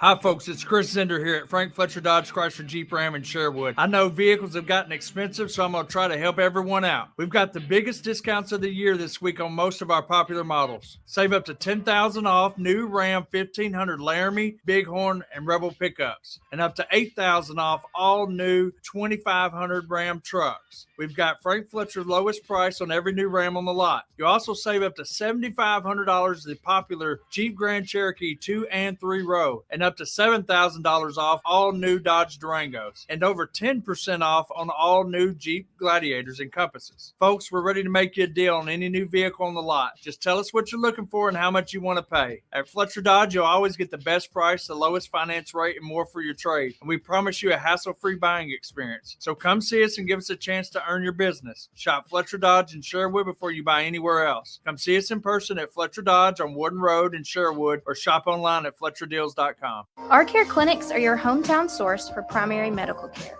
Our doctors, nurses, and counselors can help patients of all ages with anything from common colds and immunizations to depression, anxiety, and chronic diseases. Our network includes both mail order and local pharmacies to fulfill your prescriptions. If you don't have insurance, it's okay. We can help with that too. And no one is turned away. With more than 65 locations in Arkansas, there's a good chance we're in your hometown. Look us up at ourcare.net. Cashback is not available on gas in New Jersey and Wisconsin. Susan, I'm sorry I'm late. Traffic is terrible. It sure is. But on top of that, gas prices have been skyrocketing. I can't believe how expensive gas has gotten recently. Prices at the pump are up, but I never pay full price for gas anymore. I just use the free Upside app that pays you cash back for every gallon of gas you buy. Wait a minute. Are you saying you actually get paid cash when you buy gas with the Upside app? Yes, I get real cash back every time I buy gas. And does that actually add up to anything? I've made around $200. Wow, that's serious extra cash. I'm downloading the free Upside app now. Download the free Upside app to earn real cash back every time you buy gas. Use promo code GOLD for an extra 25 cents per gallon cash back on your first fill-up. You can cash out anytime right to your bank account, to PayPal, or an e-gift card for Amazon and other brands. Just download the free Upside app and use promo code GOLD for a 25 cents per gallon bonus on your first tank. That's code GOLD for 25 cents per gallon cash back on your first fill-up. The Powerball jackpot from the Arkansas Scholarship Lottery is now more than $800 million. So, what would you do if you won? Oh, I would throw a joyous party, celebrate with the worst dance moves anybody's ever seen before. I would spoil my little brothers. Got your ticket? If not, visit your local lottery retailer for your chance to win the Powerball jackpot of more than $800 million. This is winning. Call 1-800-522-4700 for Problem Gambling Helpline. This is Pat Bradley for Alcoa Community Federal Credit Union in their Casasa checking accounts. With Casasa, earn up to 6% APY, cash rewards with no minimum balance, and refunds on ATM fees. Stop by Alcoa's new branch in Sheridan and visit with Kelly or Morgan and open a free Casasa checking account today. Experience the difference with Alcoa Community Federal Credit Union, now serving Saline, Grant, Garland, Hot Spring, and Perry counties. Online at alcoacommunityfcu.org. If you're looking to update your home decor, then go see our friends at Coffin by Design West. At Coffin by Design West, they have design specialists on staff that can help you with your decisions on any updates to your home. They have over 7,000 square feet of beautiful new home decor pieces such as sofas, dining tables, design throw pillows, lighting, and chairs that arrive daily. For those of you who like the aromatique candles, you can find those and also gift cards. Located out west past Taylor Loop, 14900 Cantrell Road, or go to the web at coffinlumber.com. Check out Hoggs Meat Market's monthly specials and meat packages at hoggsmeatmarket.com. Hoggs Meat Market, the steak people.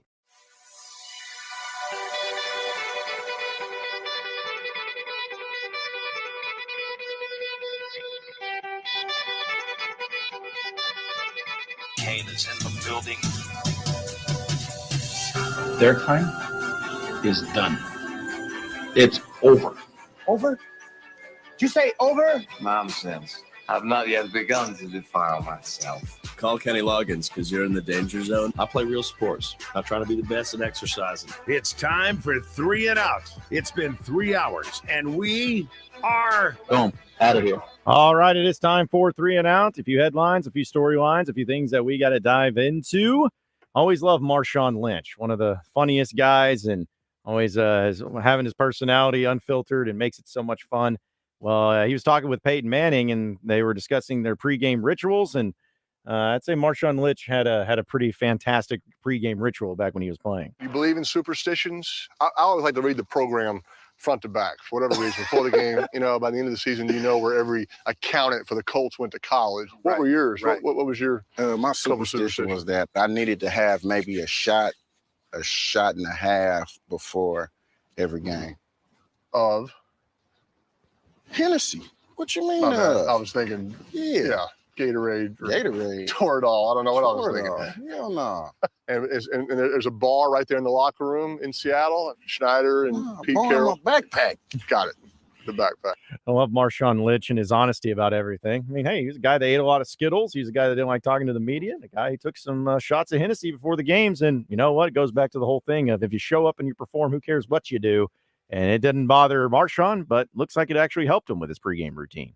Kyrie Irving says he's happy to return to the Mavs. He said it wasn't too difficult of a process going through free agency. He agreed to a 3-year deal worth $126 million with the Mavs. He said, had Dallas as my number one on the list. Obviously, I looked elsewhere, salary cap opportunities where I could fit in with other guys around the league, but there wasn't much space. And me, at being 31, I had to have a different vantage point, and I felt like I could not just settle here, but be happy to come back here and welcome back with a warm embrace. So says that overall, his experience with free agency, he always had Dallas as the number one and wanted to return there. So he's happy to be back with the Mavs. So we know that there's a practice routine that so many college football teams especially go through when they're trying to handle noise levels and going on the road. They have speakers with loud music or crowd noise being pumped in, whatever it is, to try to get used to the atmosphere. Well, Penn State this week, they're going to be taking on Northwestern on the road, and they practice without music at the end of their practice today. And they were saying it was to get ready for their trip to Northwestern. And James Franklin said, quote, they have to be honest about the atmosphere. He asked if they're internally or externally motivating the team. He said, we're just trying to make sure we simulate the atmosphere as much as possible by not having anything playing. So I guess they're not expecting a raucous crowd there to be in Northwestern, but maybe it's motivating to his team. Maybe it's motivating to Northwestern, but either way, I at least appreciate the honesty that James Franklin has. If you're a fast food worker, you may want to consider relocating to California. They passed a bill today, courtesy of Governor Gavin Newsom, that will pay a minimum of $20 an hour starting April 1st. And for California, they have 550,000 fast food workers at 30,000 locations, Newsom said. And also, if you do the math on that, the minimum equates to $41,600 a year. Now, California does have a higher standard of living, so it could be a little more expensive to live there overall. But when you look at them compared to the rest of the country, their overall minimum is $1,550, which it tops every state out there. And then the federal minimum is $725 an hour. So California is leading as far as the country with minimum wage. And Gavin Newsom also said the future happens here first when speaking about California. Was that just for fast food or just for every company in general? No, it's fast food workers. Okay. They're at 20, but their minimum in California is $1,550. So they're still a lot higher than the rest of the country. So there was a list that came out on Forbes who makes the most money as influencers here in the country, or I guess in the world in this particular case. And number one is not surprising, Mr. Beast, who is quite famous. Jimmy Donaldson is his name. He is earning this year $82 million. And you think that's impressive? It is. But second on the list, KSI, who's also very well known for his influencing. He's earning only, and I say only, $24 million this year. So take that into consideration that he's the number two guy, and he is still making nearly $60 million less this year than what Mr. Beast is pulling in. But Jake Paul was at number 3 with $34 million, and also Rhett and Link at $35 million. And then Charlie D'Amelio, I don't know who she is, but $23 million for her. And even Logan Paul comes Charli in. D'Amelio. Yeah, who is she? I've never even heard of her. TikToker. Of course. Who Well, is really famous. Yeah, apparently because so. of it, and has a lot of followers. And has a lot of money to go along with it, too. Logan Paul's at $21 million. And I don't see many people actually know on there, but still pretty interesting list to see how much people are making just being an influencer on social media. LA charity Kitten Rescue, which rescues stray cats from the streets of LA, is really popular with the rockers.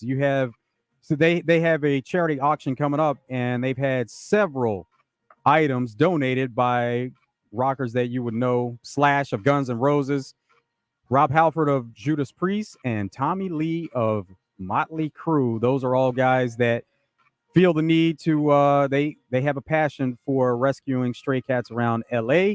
And Tommy Lee, he donated a pair of drumsticks autographed. So there was a viral photo that was circulating all social media yesterday that had everybody just like in awe and wowed, because it was a picture of Jennifer Lawrence, Scarlett Johansson, Megan Fox, and Emma Watson, four very beautiful actresses and very beautiful people that were together. They were in their evening gowns, looking like they were at some sort of big party, you know, just like celebrity thing. And everyone's like, man, that is just an incredible picture, an incredible group all together taking a picture. It's amazing. Well, folks, it's fake. It's AI. And if you don't know what I'm talking about, or the picture I'm talking about, just look it up. And if you want to know how scary AI is, look at that picture, because it looks about as accurate as it could possibly be, but isn't completely and totally AI. Once again, showing just how scary artificial intelligence is becoming. There's a New Jersey man who makes a habit of turning photos of vehicles stuck in beach sand in New Jersey. He turns those into calendars for the year. So he said he's trying to take something positive from something negative. Sometimes people take their vehicles out there, they get stuck in the sand, they can't get out, they have to be rescued, have to be towed, but he will actively take photos and turn them into a calendar and turns it into something positive and something for a good cause. So I'm going to show a little bit of nerdiness here, but it was a really sad day. Michael Gambon, who played Albus Dumbledore in the Harry Potter movies, which I was a huge fan of growing up, still to this day, officially passed away at the age of 82. There were two Dumbledores. Richard Lewis, I believe his name, was the first one. He passed away during the filming, so Michael Gambon came in and took over. But really sad day, but at the age of 82, Michael Gambon passes away, who played Albus Dumbledore. It's good to still be able to know your way around. Most people depend on GPS these days, but there was a case in Massachusetts where there was a Door Dasher who followed GPS and ended up in a swamp. So you can see a pic of the vehicle that drove right into the swamp as they're following GPS and had no idea as to exactly where they were going, but they were led right into a swamp trying to get to deliver some DoorDash. So I guess Survivor's still a thing. People still watch Survivor. It's the 45th year or 45th Survivor that they put it out. But apparently it premiered last night, and Survivor fans are beyond upset because the cast of characters are awful and the ratings are starting to look like it's going to be in trouble. People are very upset. I didn't even know it was still a thing, but it shows how much I actually watch reality TV in general. But it was just really funny to see the reactions last night from a show that I didn't even know existed, but still people are very upset. Appreciate everybody listening in. Out of Bounds today. For Joe Franklin, I'm John Nabors. Same sports show, same sports channel tomorrow afternoon. Better stay tuned, folks. Drive Time Sports coming up next.